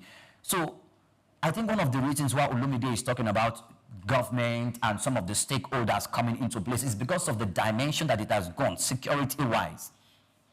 In order for us to treat it security-wise, then bring back everybody in that part of that business to come and look at it just from the economic perspective and abide by the laws that operate in each state that you go to. Like you rightly said, you want to acquire land, go acquire land. If they refuse to serve to you in this community, approach someone else. Go and ask. Just go and ask. Don't forcefully, or the government should not be making laws or policies that will be forcing people in different communities to sell lands. Okay. I think that's your point. That's not just the point. Now, we need to also separate herders from terrorists. Okay. We need to separate it. We need to separate herders that are just rearing their animals from people carrying AK-47. The person carrying AK-47 with cattle, cow, or whatever is a criminal. Let's say it as it is. We need to get the present government to go further and outlaw open grazing, not just a presidential order. Let it be a law that open grazing is a crime. Both in the north and in the south. Because I remember vividly when the Southwest governors came out to make such an announcement some time ago during the previous administration that open grazing is prohibited. But we didn't stop. It didn't stop. It can start from the subnationals too. We pay lip service a lot. Yes. Open grazing should be a crime. Now, we are missing out on a lot of opportunities. Take, for example, we have a ranch somewhere in, let's count Lagos out. Lagos should be a consumer base. Let's say we have a ranch somewhere in Kano. People say dry season, it doesn't matter. During the wet season, what we do? We plant hay, we plant grass. And we turn it around for the dry season. So we now automatically develop another business for planting grass. Yes. So people can plant grass in Port Harcourt, in rivers, in anywhere. To feed that market, in Kano. This is full business. Now we stay here and we shout Netherlands. Niger State is bigger than that entire country. And they produce more meat than the entire West Africa. Are they carrying cow from city to city? Place? Please. Okay, but so I don't want us to put this.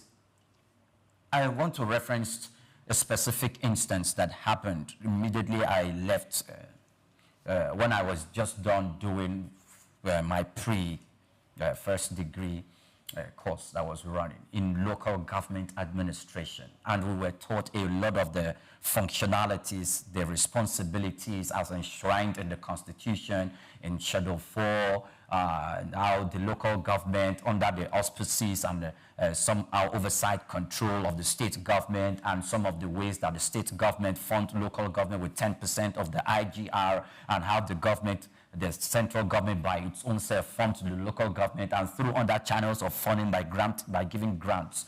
So I became familiar with some of the functions of the local government, and it was stated clearly, before you open a shop that is going to sell alcohol, you locate a nightclub or an organization in any locality. The local government is aware. Definitely. They are aware, and they are coming for the tax that has been given to them to collect as enshrined in the Constitution or local government administration of that specific state. You cannot even sell alcohol in any community without the consent of the local government administration. Okay. So you can't even cite any organization without the awareness of the local government. And the local government have right, if your pets stray, if your animals like your dogs, your cows, your goats, they are telling you, please watch over them very well. They don't have to stray. If they stray, the local government have the right to arrest the dog, arrest the cow, arrest the goat, and take possession of it, custody-wise. And you will have to come and bail it, and you'll be fined by the local government authorities. The fact that these laws are there, that the local government can do that, startled me. So I came out and I was walking somewhere at Ojo Road, and I saw cows on the road. They go to the trash bin, like you said, they eat up the oranges of trash that are there. But you know what? They are causing traffic gridlock. So I walked into the police station because I know by virtue of those local government laws, the police were supposed to arrest those cows. I walked into the police station and I told them I want to speak with the division head, the DPO of the police station. They looked at me from head to toe. You know, so a young man who just came out of school was brimming. They looked at me from head to toe and say, "Oh, guy is not around. What do you want?" And I told them I saw cows on the road. It's causing gridlock. This is unacceptable according to the Constitution and the responsibilities that has been given to the local government authorities. These are supposed to be arrested. In fact, you, the police, you have a role to play. They looked at me sarcastically. And when I was done speaking, and they looked at me and said, one of them grew tired. He looked at me, he walked away. I'm like, no, something is wrong with this young man. And another person said, okay, you are right. This can only happen in Lekki, in Osborne, in Ikoyi, and those highbrow areas, in GRA Ikeja. I'm so sorry, this is Ojo, Alaba, Ajegunle. It cannot happen here because you know who own those cows? I said no. He said one of the ballers in this area own those cows. If you arrest those cows, they send their boys to come deal with you. This happened in Lagos, Chooks. Great. So it's not only in the north. Those in the south who are shouting, they are complicit. Now we have Benga who is joining us on the call this morning via Zoom. Good morning to you, Benga Ayanuba Paul. Many thanks for joining us on the program. Good morning and many thanks for having me. I was very delighted. The story you were telling, Mr. Yeah. They look you from head to toe, say, if you like this one just finished. So we are going to leave this story to the next. But before we leave it, let me quickly have your take within a short period of time so we can go to the next story. My take has always been the same. Until the day Nigerians are allowed to protect themselves, arm up legally, we are all joking. The president is joking. The Senate president is joking. Everybody is a comedian. It's just one simple solution. If I can go through all the medical tests, psychological evaluation, and pay all the money required to get a gun legally, make the process easy so that I can do that. I wouldn't have to wait for police.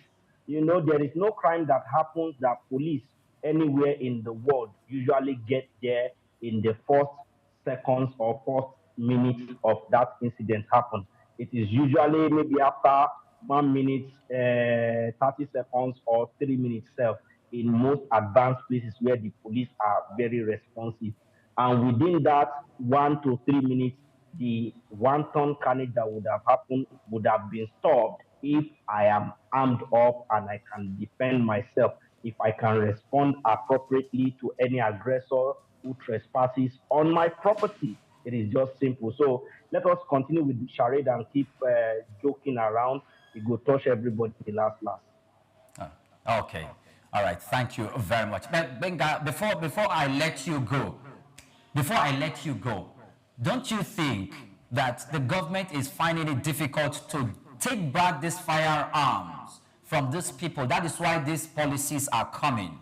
So, because if the government does not do that and makes another policy for all Nigerians to start arming themselves with guns, don't you think it's going to balloon out of hand? I know we are concerned that some people are dying, but the government should be focused in taking back these arms that have been proliferated in the hands of non-state actors so as to bring down this carnage that is, or this disaster that is currently on. That is what the government should focus, not to liberalize the fact that everyone should own a gun in the country. Don't you think so? Is there not some form of intelligence in that argument? My brother, no non-state actor gets his gun legally. There is a law in this country before now that allows people to own guns legally. That law was abrogated during Buhari's time because Buhari wanted to protect his cousins and allow them free range to be able to wreak wanton carnage in the country. And it is because of that Buhari law that mopped up the guns from those legal owners of the gun and left the ones in the hand of non-state actors. That is why we are where we are today. If people who own guns legally are much, the non-state actor, no matter the number of guns they have, will not have the free range that they are having now. So I don't know where all of you are getting your logic from, and maybe you guys don't understand the law. The law of this country, almost all my grandparents, all my grand uncles, even my uncles, my dad's age mates, all of them used to have guns in this country. Either for I remember when somebody came and damaged my uncle's kerosene tank farm in Ijebu way back because he was selling his kerosene cheaper than everybody else back in the days when kerosene was still very popular. It was until the day he armed up, got his gun legally, and joined the private vigilante that he collected to take charge of his property. That was the day it stopped. He has gone to police station several times to report, to complain, to do whatever. They will come and destroy his petrol tank, his kerosene tanks before morning. But the moment he was able to arm up, match them man to man, gun for gun, he was able to arrest that situation without needing police. So let us all continue. Maybe the day when they come to your house, when they come to somebody you know's house in Lagos and rape that person's wife in their presence and they cannot do anything about it, all of you will understand this thing that I'm talking about now. But for now, because all of you are sitting in the freedom and quiet of Lagos, in the safety of Lagos, you think it will not happen. It will touch everybody. Okay. Thank you very much, Benga. And let me say this. It no go touch everybody, and it's going to stop. Touch everybody. It is it's going to stop. We want it to stop. It will touch everybody. It will touch we want it to stop. We want it to stop. We want it to stop. That is what we want. We want it to stop. The terrorists, when they said that the next person they want to kidnap now is the president, if they can be emboldened to say such nonsense, it will touch everybody. Okay. Our military and the police will hopefully they are going to take control of this, and this is going to stop, because that is the direction we should be heading. Now let's move on to our next story. It's like there's a coup in Guinea-Bissau. Olumide said it's not like that there's actually a coup, where the African Elders Forum have condemned the military takeover in Guinea-Bissau, warning that the disruption of democratic processes could deepen the country's economic fragility. In a joint statement on Wednesday, the mission described the suspension of election results and subsequent military intervention as a blatant attempt to disrupt democratic process, cautioning that political instability could undermine investor confidence and disrupt aid flows. Guinea-Bissau, one of West Africa's most aid-dependent economies, relies heavily on donor funding and agricultural exports. Economists say the political crisis could delay budget support, derail economic reforms, and spark capital flight. The observers include African Union's Philippe Nyusi, ECOWAS, Isifu Kamara, and YF's Goodluck Jonathan, former president of the Federal Republic of Nigeria, urged a swift return to constitutional rule to prevent further damage to the nation's economic and institutional foundation. That's the story. Another coup in the West African region. And when we start treading out the consequences of this coup taking place in these countries, 4 countries, successfully, or let's say, let's not say successfully, probably the 4th one may be restored. But do you think so? Do you think so, Chooks? Well, this just speaks to dissatisfaction amongst the people. Now the military or whoever, the cartel or the group that did this, that seized power, might not represent the people, but it still tells you how dissatisfied a lot of people are within African states. And it tells you the extent at which they will have a lot of political interference in African states. We'll get to ask ourselves this question. The person that we call president in certain or a lot of African states, are they really in charge of their state? Are they really there by the choice of the people? Are they really governing by the power given to them by the state or by the people? Or they are just foreign stooges? So these are the issues Africa has faced for a very long time. And sadly, this is 2025. We're still seeing that cropping up.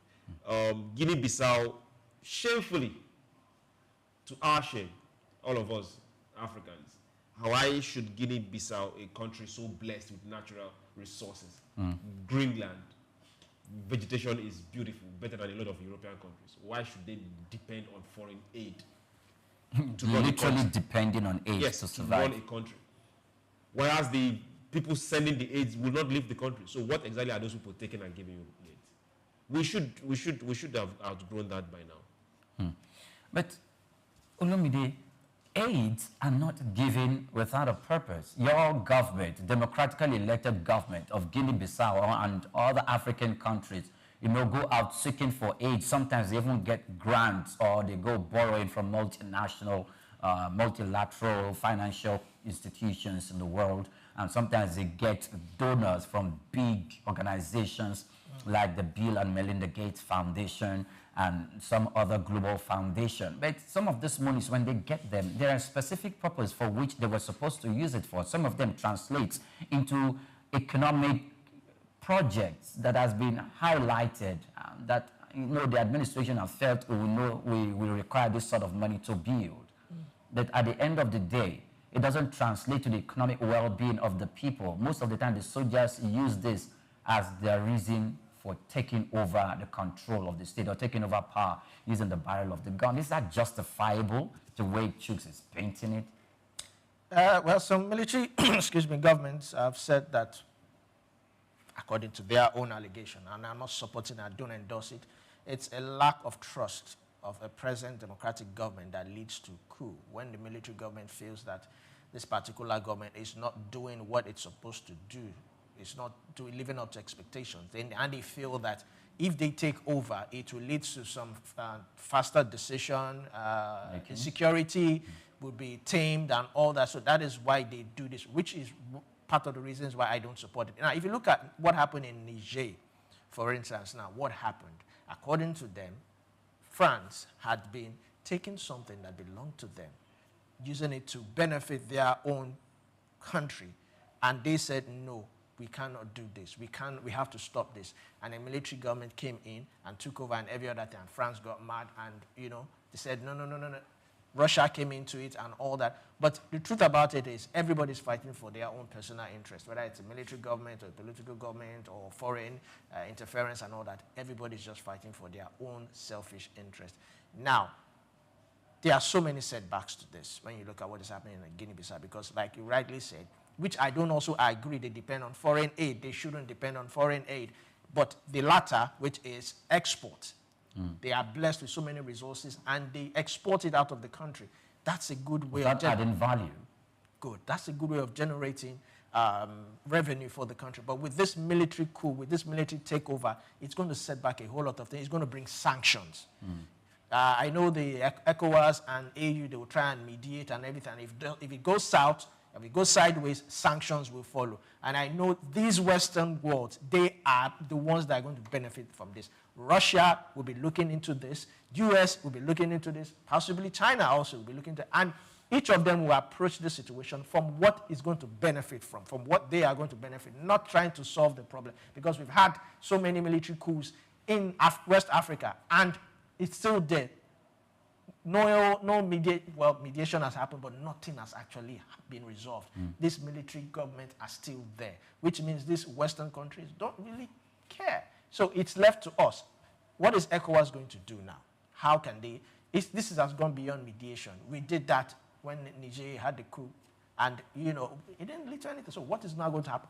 This is now when we need to know the powers that ECOWAS can actually wield. I remember that time, President Tinubu wanted to go to war. But, the National Assembly and every other person said, no, don't go to war, don't go to war. And I remember you said you wanted him to go to war because that would have really, really, set things straight. But unfortunately, we didn't have that. So what is ECOWAS going to do? And how can we stop this? Because I fear and I dare say it might continue.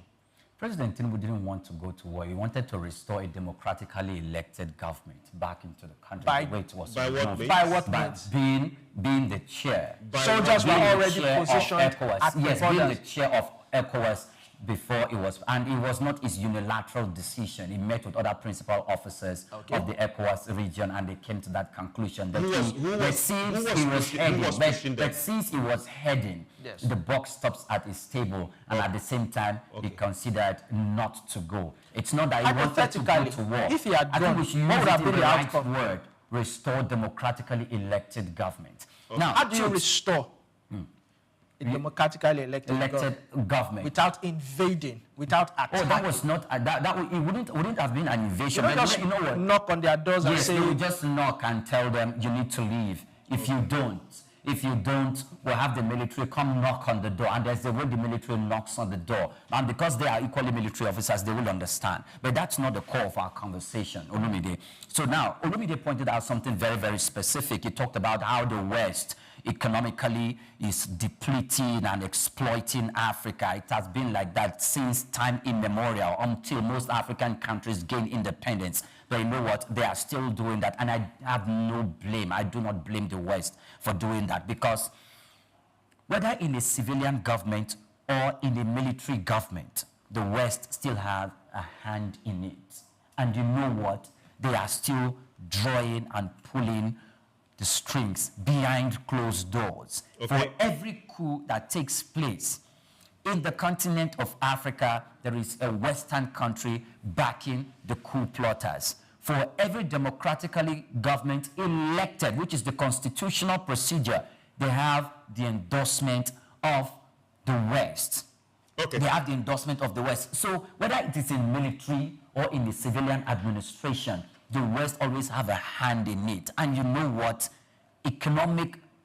Bilateral economic relations are going to take place. Now, I know the reason why President Tinubu did not go there, because even according to the international law, there is a respect for sovereignty of nations. Was that why you think he didn't go there? That could be one of the reasons. But now, choose. Sure? For economic exploitation that we are talking about, okay, whether it's a military government or a civilian government, economic exploitation doesn't stop, because you need to trade with them. So how is this the fault of the West? It is not the fault of these African countries. You are shooting yourself in the foot. You say whether it's military or civilian, yes. The economic exploitation doesn't stop. It doesn't stop. Because we need to trade. Because the military takes over does not mean... trade with them. How does exploitation and trading fall hand in hand? They are two different things. I'm trading with you means I have some particular leverage, you have. I bring something to the market, you buy. But that is not, exploitation is completely different. Exploitation is I bully you, I take what I want. Be it directly through the barrel of the gun, or be directly through economic sabotage, or be directly perpetually keeping you down so that you depend on me, or through the back door. That is exploitation. That is what Africa has suffered for far too long. I am not in support of a military government anywhere. But when the people are dissatisfied, these are the kind of results you see. You were right when you said that both civilian and military, the West always finds a way to make things happen. This is where Africa needs to start waking up.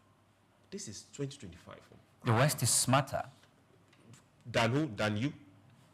The West is smarter. No, they are not smarter. Hold on.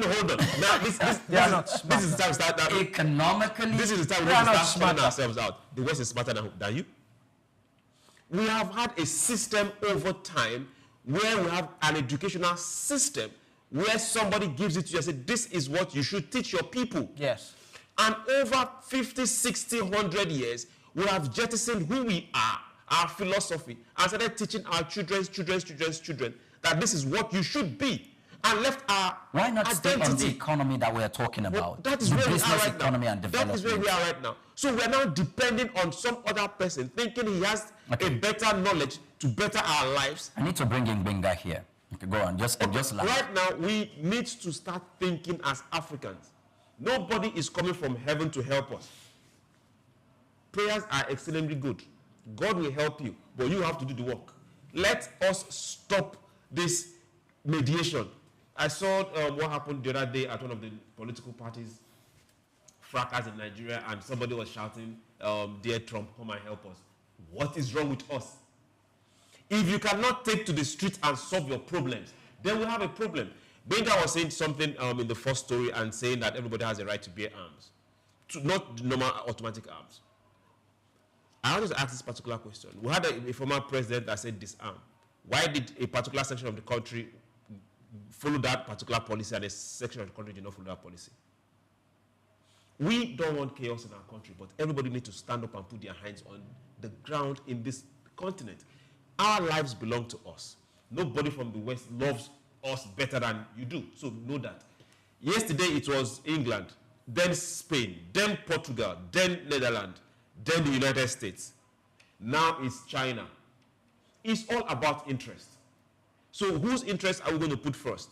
Unfortunately, those particular people representing Africa right now on the table is personal interest, not the nation's interest. Okay. Olumide, I think we should go to our next story because of time. Yes, please, we should. So now let's move to our next story. It's still business, economy, and development, and we're talking about money matters. Guess who is on the story this morning? The Manufacturers Association, MAN. They have faulted the Central Bank of Nigeria's decision to retain the monetary policy rate at 27%, warning that the prevailing lending rates of 30 to 37% are stifling industrial growth. In a statement issued on Wednesday, MAN said the high cost of borrowing continues to erode manufacturers' competitiveness and capacity to scale production. The association urged monetary authorities to consider easing interest rates, warning that continued tightening would further constrain the already struggling manufacturing sector. Yes, Chuks. Olumide. Okay. Yes. Now let's always face direct fact. We talked about this yesterday on this same table. The Manufacturers Association of Nigeria, there are some issues that we need solutions for, and we should be very specific and not just drop a communique. We have Bank of Industry. How can we make Bank of Industry work better? We have some other government subventions. How can we get those particular subventions directed at specific manufacturing sectors? This is what we should be talking about right now. But Chuks, this is going to be 30% or 37% interest. No, it won't. If government pulls out 10 billion and say we are dropping this 10 billion from government, you can access this 10 billion as single digit directly from government. We've seen that happen. We've seen that happen. But the question we should be asking ourselves that what sector exactly are they directing that funding to? So it's not bank's money. Bank is there to do business. And the government knows that for sure. But government on their own, okay. China, their rate is less than 1. Is in digit. Yet the government still takes government money and put in commercial banks and tell manufacturers to go and take government money. So our government can also do the same thing. While the CBN is busy trying to bring down inflation and gradually cut down the interest rate, government on their own side can, through whatever means, make sure that access to funding is made available to the critical sectors of manufacturing in this country. Okay. So that suffering and disparity between companies that are here, foreign companies that are able to access funding from outside this country, will be bridged. This is what government can do. Okay. Now, thank you very much, Chuks. But you see, the Manufacturers Association of Nigeria, if we have a typical of that in the United States, they influence decision. But it doesn't look like the Manufacturers Association of Nigeria are playing. Because you are in the business and the aim of affairs, you need to play some form of politics to influence senators and members of the House of Representatives in churning out laws that will work for the good, for economic development of the country. No, the reason why I'm saying that they need to lobby some of these members to make such laws. The question I should ask you right now is Dangote a member of that association? Of the Manufacturers. Yes. By virtue of his stake, he should be naturally, normally. He is. I'm sure he is. I don't think he is. Now, obviously won't now be. see, if we talk about the United States, we look at associations that are strong. The Rifle Association, the Pharmaceutical Association. Now, these are very big conglomerates. They have gone beyond association. Do they influence the government? Definitely, because they are strong and very rich. Now, call the Manufacturers Association of Nigeria. Who are the stakeholders? Give me the major stakeholders. Can they fund an election? These are things you look at. Why are some of the biggest players, like the name you mentioned, not part of that? That is the question we should be asking ourselves. But can you force them? No. You can't force them. Because we have single-handedly built, the nation has single-handedly built a few multi-billionaires. Instead of opening that particular sector and making sure that we have a whole lot of them. Okay. That is the problem we have right now. Before we go on a break, I need Olumide to give his take.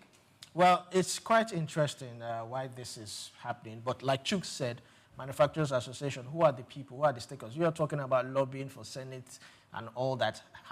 Who are they? Who are the people, who are the Manufacturers Association members and all that. If you have someone like Dangote, your $10, there are delegates and all that. And they're not member of that. Who can actually fund a Senate? Let me not say fund, but who can actually, see to the welfare, lobby a senator to pass certain, to present a law in the yes, now we are talking. But the Manufacturers Association, I see them, I'm sorry to say, like a two-third dog and all that. But let's look at alternatives. Let's look at the solution, the way forward. I think there are other ways that they can look for better loans and all that. Like Chuk said, the Bank of Industry, that's one way. Another is the bond market. Another one is the equity market. We also have the capital market. Certain organizations, SMEs, can come together, partner together, and take a certain loan. That way, the interest is reduced. It's a different thing if you approach the bank and they're giving you 30%, and I approach the bank, and we both approach the bank and they give us 30%. So we jointly pay 30%. We jointly pay 30%. So if Chooks, Priya, and I approach the bank, get a loan, it's coming back at 30%, and we split that.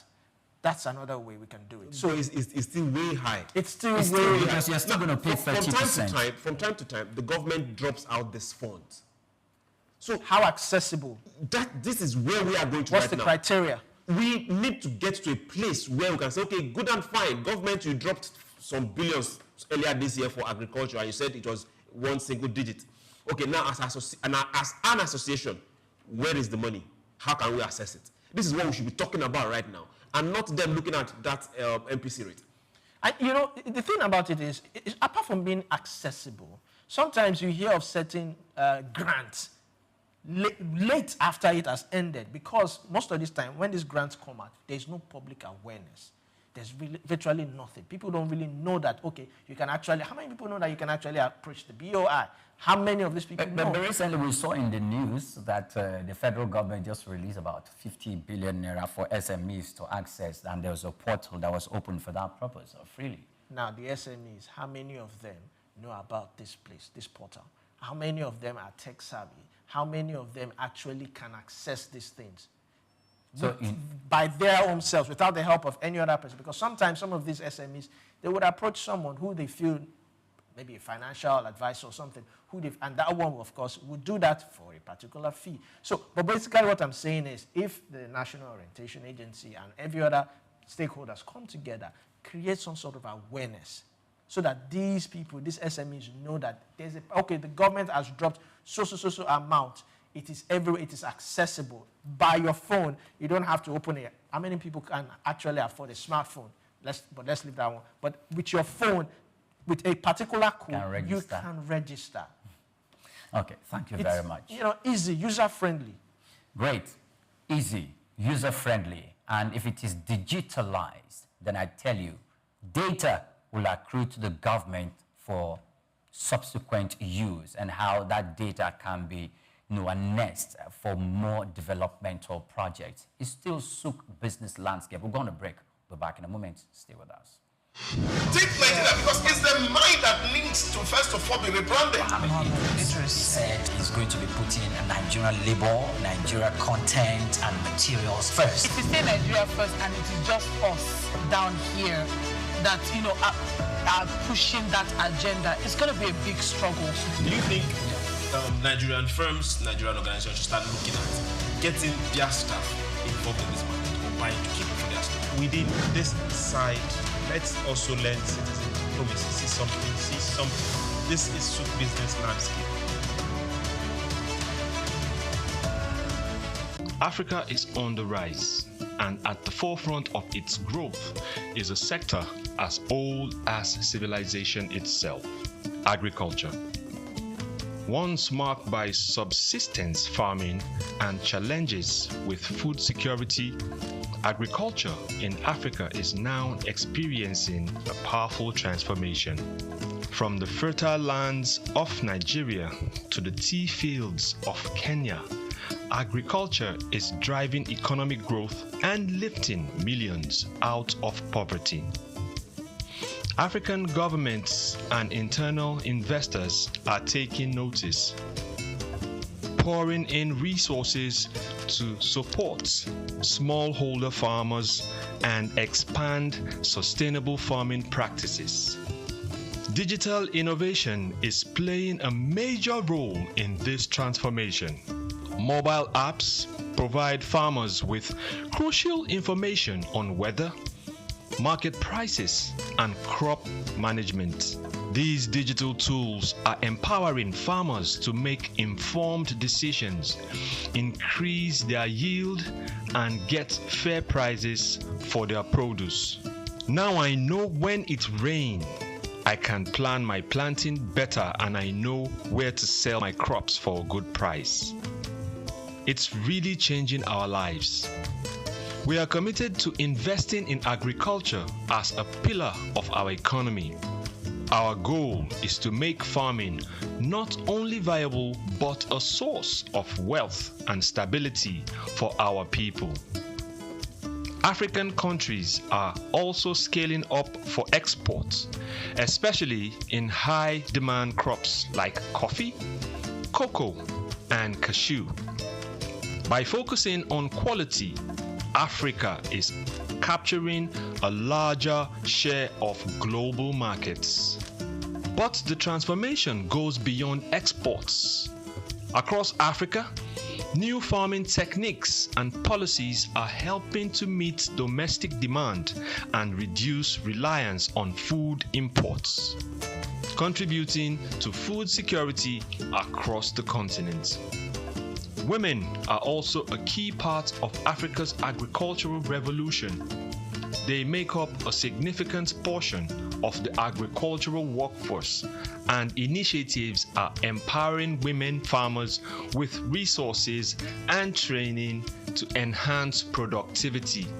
From subsistence to sustainability, the future of agriculture in Africa is bright. With innovation, investment, and resilient communities, Africa is sowing the seeds of prosperity.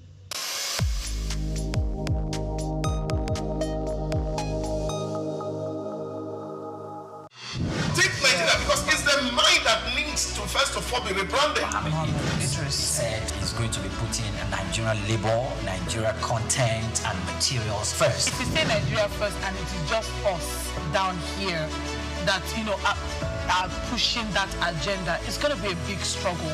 Do you think Nigerian firms, Nigerian organizations should start looking at getting their staff involved in this market or buying to keep it for their staff? Within this side, let's also learn citizen diplomacy. See something. This is SOUQ Business Landscape.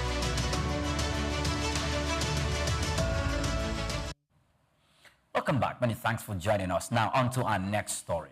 Nigerian equities lost 443 billion naira in market value on Wednesday as investors engage in profit-taking, reversing gains made in previous season and sessions following the Central Bank of Nigeria's monetary policy announcement. The benchmark of Nigerian Exchange Group All-Share Index declined by 0.49% to 143,064.57 points, down from 143,763.13 on Tuesday. The market capitalization also dropped by 0.49% to 90.998 trillion naira from 91.441 trillion.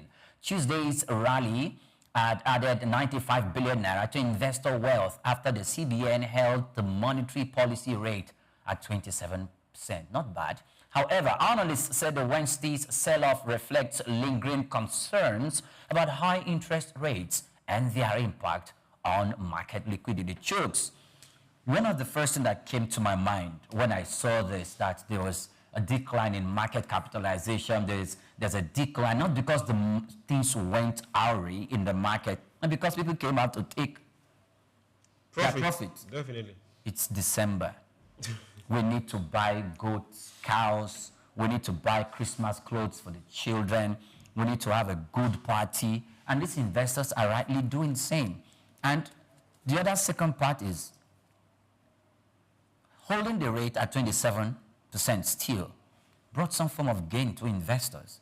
Yeah, it kind of told people that, okay, good, the economy is not shaky, is not on a bad route, so hey, yeah, we can still come in.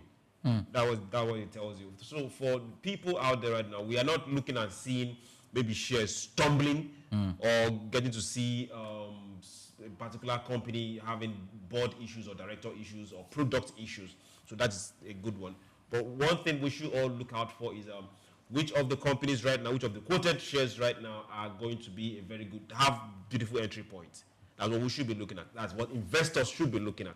Apart from those that have taken profit right now, you've looked over, okay, when did I start? Last year or beginning of the year? Or anytime you started, you dropped in and you made good profit, you've taken out your profit. Now, all the monies you've taken is telling on the capitalization of the market. Yeah. That's just what it's showing us. But right now, where is the next entry point? That is what and where investors are looking at right now. Okay. What product was the next entry point? Well, Chooks, like an investor yourself, imagine if the CBN left the rate at 27% and the investors are smiling and happy. Imagine if they had taken away 50 basis points, like bringing it to 26.50%. They would have been really having Christmas. Why didn't we do that? Well, right now, remember, we brought it down last month. Yes. Good. So there are things that are done gradually. Let's get to see. Like I said, I am not a fan of that rate. Oh, you want really? to see me shout, let it get to 11, then get to 10, 9. Then you see me on my feet shouting and say, yes, yes, yes. But now, let's monitor what happens this particular month. December is going to come. It's going to be a bit rowdy. Then January, there should be another meeting. Then let's see, okay, where exactly are we? But I have the strong feelings that our exchange rate is going to go down by December. We're going to have a lot of FX coming through indirect channels. So we should see between, I won't be surprised if we see a 1,004 for $1 or less. I won't be surprised. Okay. But what we like to see a lot is less importation of petroleum products. Then we have less strain on FX. Okay. Then if we have to see... Even consumption goods, consuming staples. But that will have to come with a policy. That will have to come with a policy. If the president wake up, just like the way he's trying to stand up and say, hey, guys, stop open grazing. Now I want to see action. If the president wake up tomorrow and say, okay, luxury goods, by the end of December, I'm coming for you. Then we are very 85% tariff. Then we are very sure to see something. If he wakes up and say, okay, automobile industry, we are coming to support you. Then you see that particular, just in 30 days, you will see the result. Great. If you come up to say tomorrow, good, logistics, real estate, we are putting money down for you, then we'll see very great movement. Great. But we're not seeing government coming to, we are still leaving real estate in the hands of private developers. We need to see government put money down for them to access. You will see great movement in the economy. It's as if that market is just automatic. It can soar whenever it wants to and come down whenever it wants to. But before I come back, Nigerians living abroad, this is December.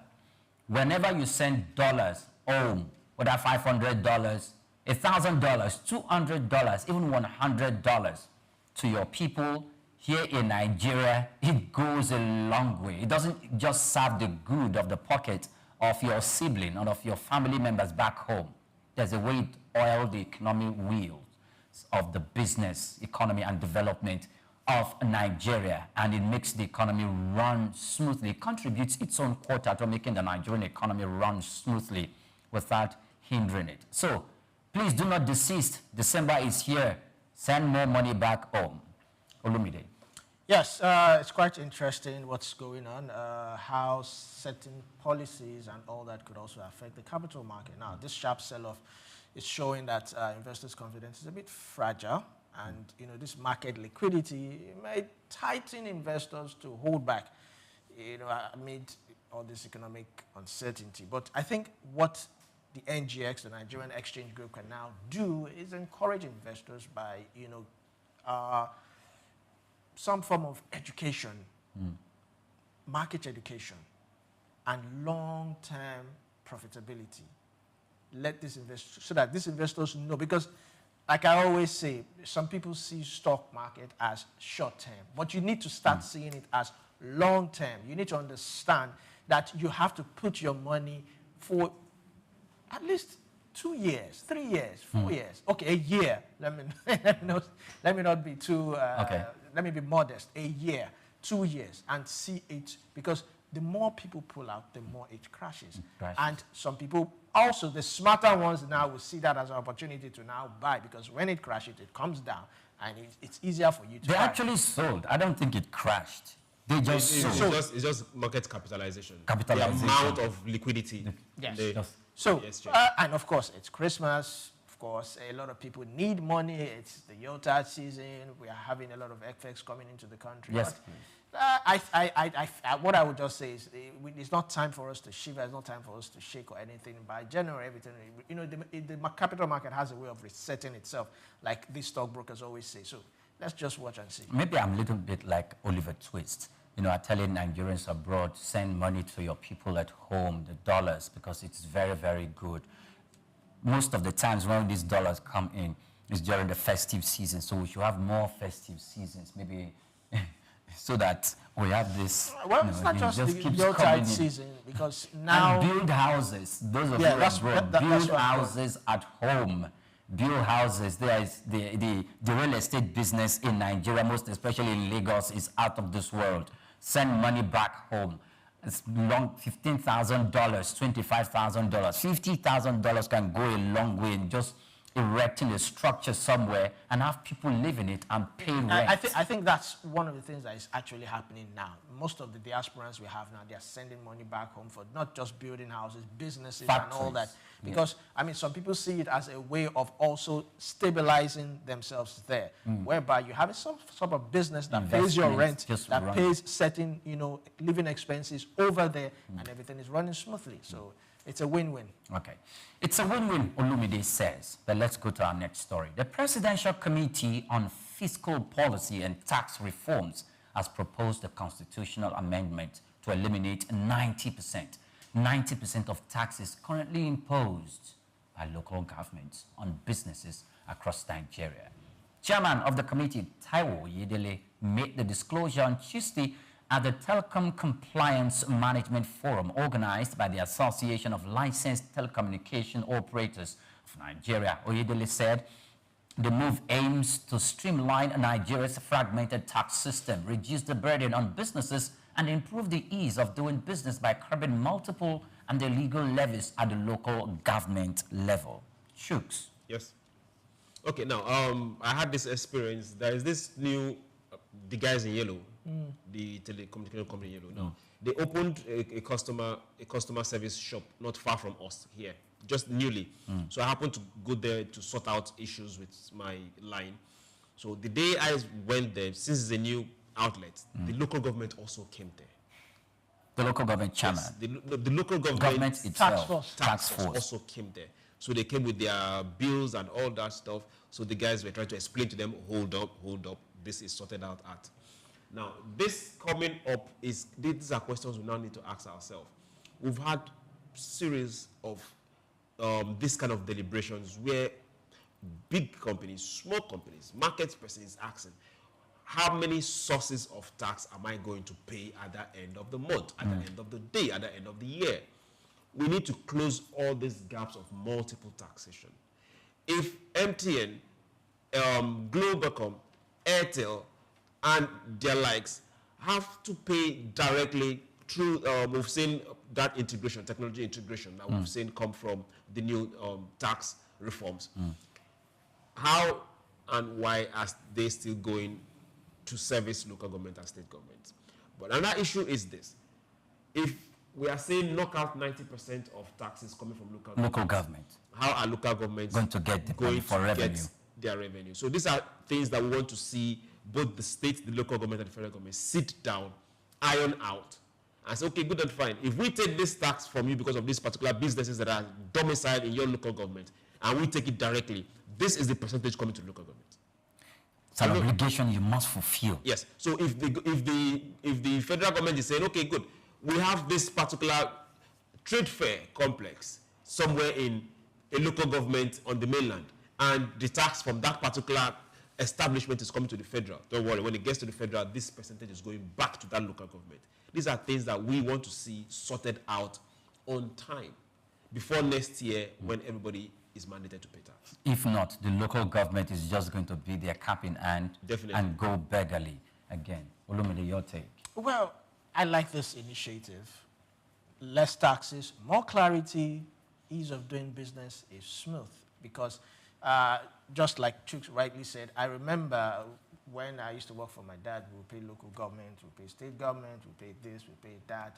And, you know, you begin to wonder that, I mean, it's almost like you're paying taxes. That's what you are actually living for.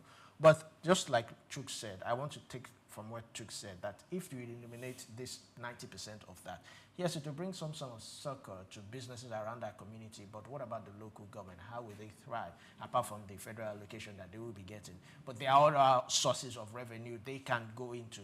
But for them to now sit down with the state government and say, okay, you get a certain percentage, or the federal government, I see that as it might be a hard one to pull, a hard deal to actually pull, because for you to get the state government to say, okay, we'll give you 10% of that, well, I hope that sails through, but it doesn't seem like that.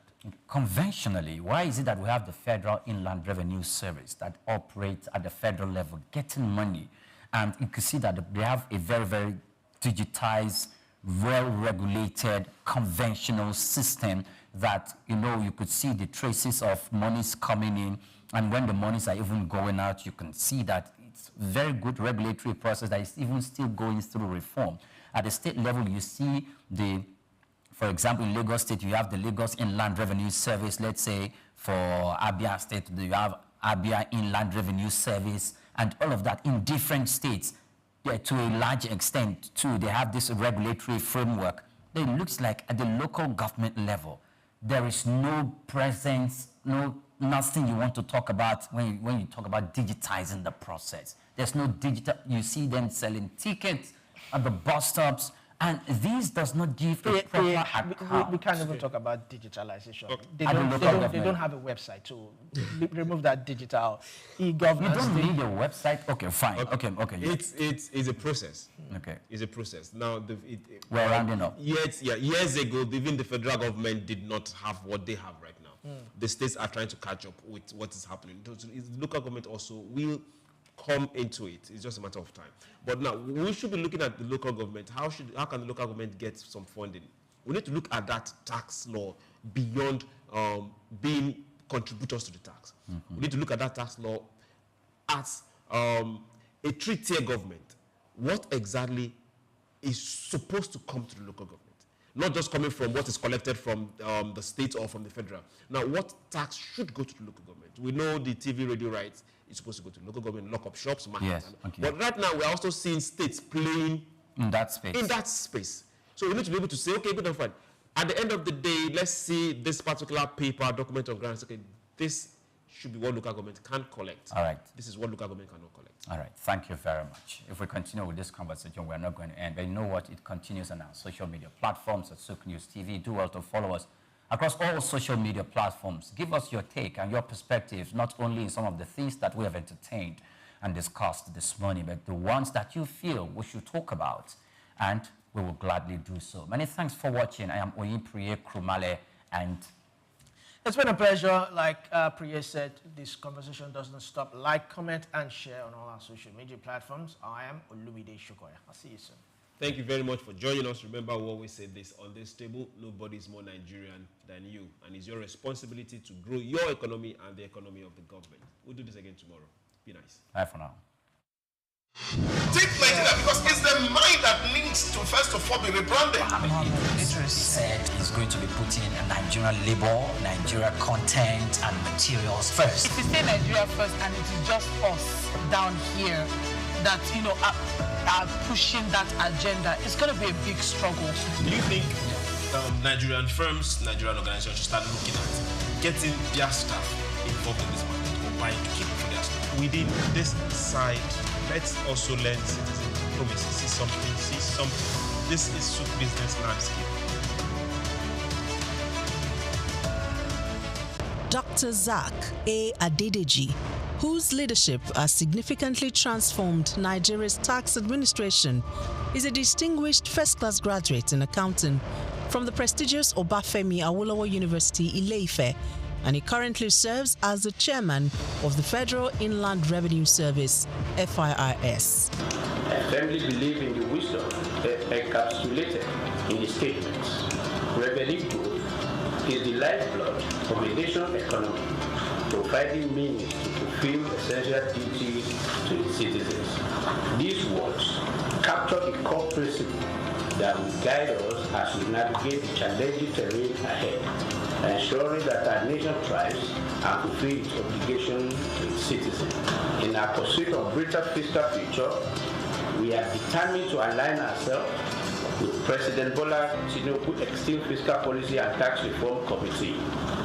This collaboration will enable us to shape the prosperous fiscal landscape that will empower our nation's growth and development. Born on January 8, 1978 in Ogbomoso, Oyo State, Nigeria, Dr. Adedeji is an accomplished accountant and public officer with extensive expertise in corporate taxation and public finance. His journey in public service began in 2011 when he was appointed as Commissioner for Finance in Oyo State. In that capacity, Adedeji introduced transformative financial reforms, most notably the establishment of the Treasury Single Account (TSA) to streamline government revenues and expenditures. In March 2021, President Muhammadu Buhari appointed Adedeji as Executive Secretary of the National Sugar Development Council (NSCDC). In this capacity, he founded the Nigeria Sugar Institute and spearheaded the Sugar Backward Integration Program, which sought to enhance local sugar production and reduce reliance on foreign imports. In June 2023, President Bola Ahmed Tinubu appointed Adedeji as Special Advisor on Revenue, and by September of that same year, he had ascended to the position of Executive Chairman of FIRS, Nigeria's leading tax authority responsible for the assessment, collection, and management of federal taxes. The focus will be on these indirect taxes, so that as long as you consume, you have to pay. As long as you have interest on your investment, you have to pay. And this is echoing Mr. President's message that we are not going to tax the seed, but we are going to tax the fruit. The fruit is what we focus on. So all those things, when we have this holistic process, it will be captured, and that the vision is to have a progressive tax, that if you earn more, you pay more, and if you earn less, you will not pay. Under his leadership, FIRS exceeded its 2023 revenue target of 11.55 trillion naira. As chairman of FIRS, Dr. Adedeji implemented a performance-based system aligning with the service's new slogan, simplifying tax, maximizing revenue. Dr. Zaka Adedeji has done incredibly well in transforming and reforming the tax processes and procedures in Nigeria. In a little over a year being at the helm of the affairs of the tax body in Nigeria, we have seen a significant improvement in revenue generation. His policy of not crumbling business with taxation is something that also needs to be applauded. Zaka Adedeji philosophy is taxing fruits and not the seed, and taxing prosperity, not poverty. Because if you look at the fiscal landscape of Nigeria in the past 10 years, you find that businesses have struggled to live, and that has led to the exit of so many businesses from Nigeria.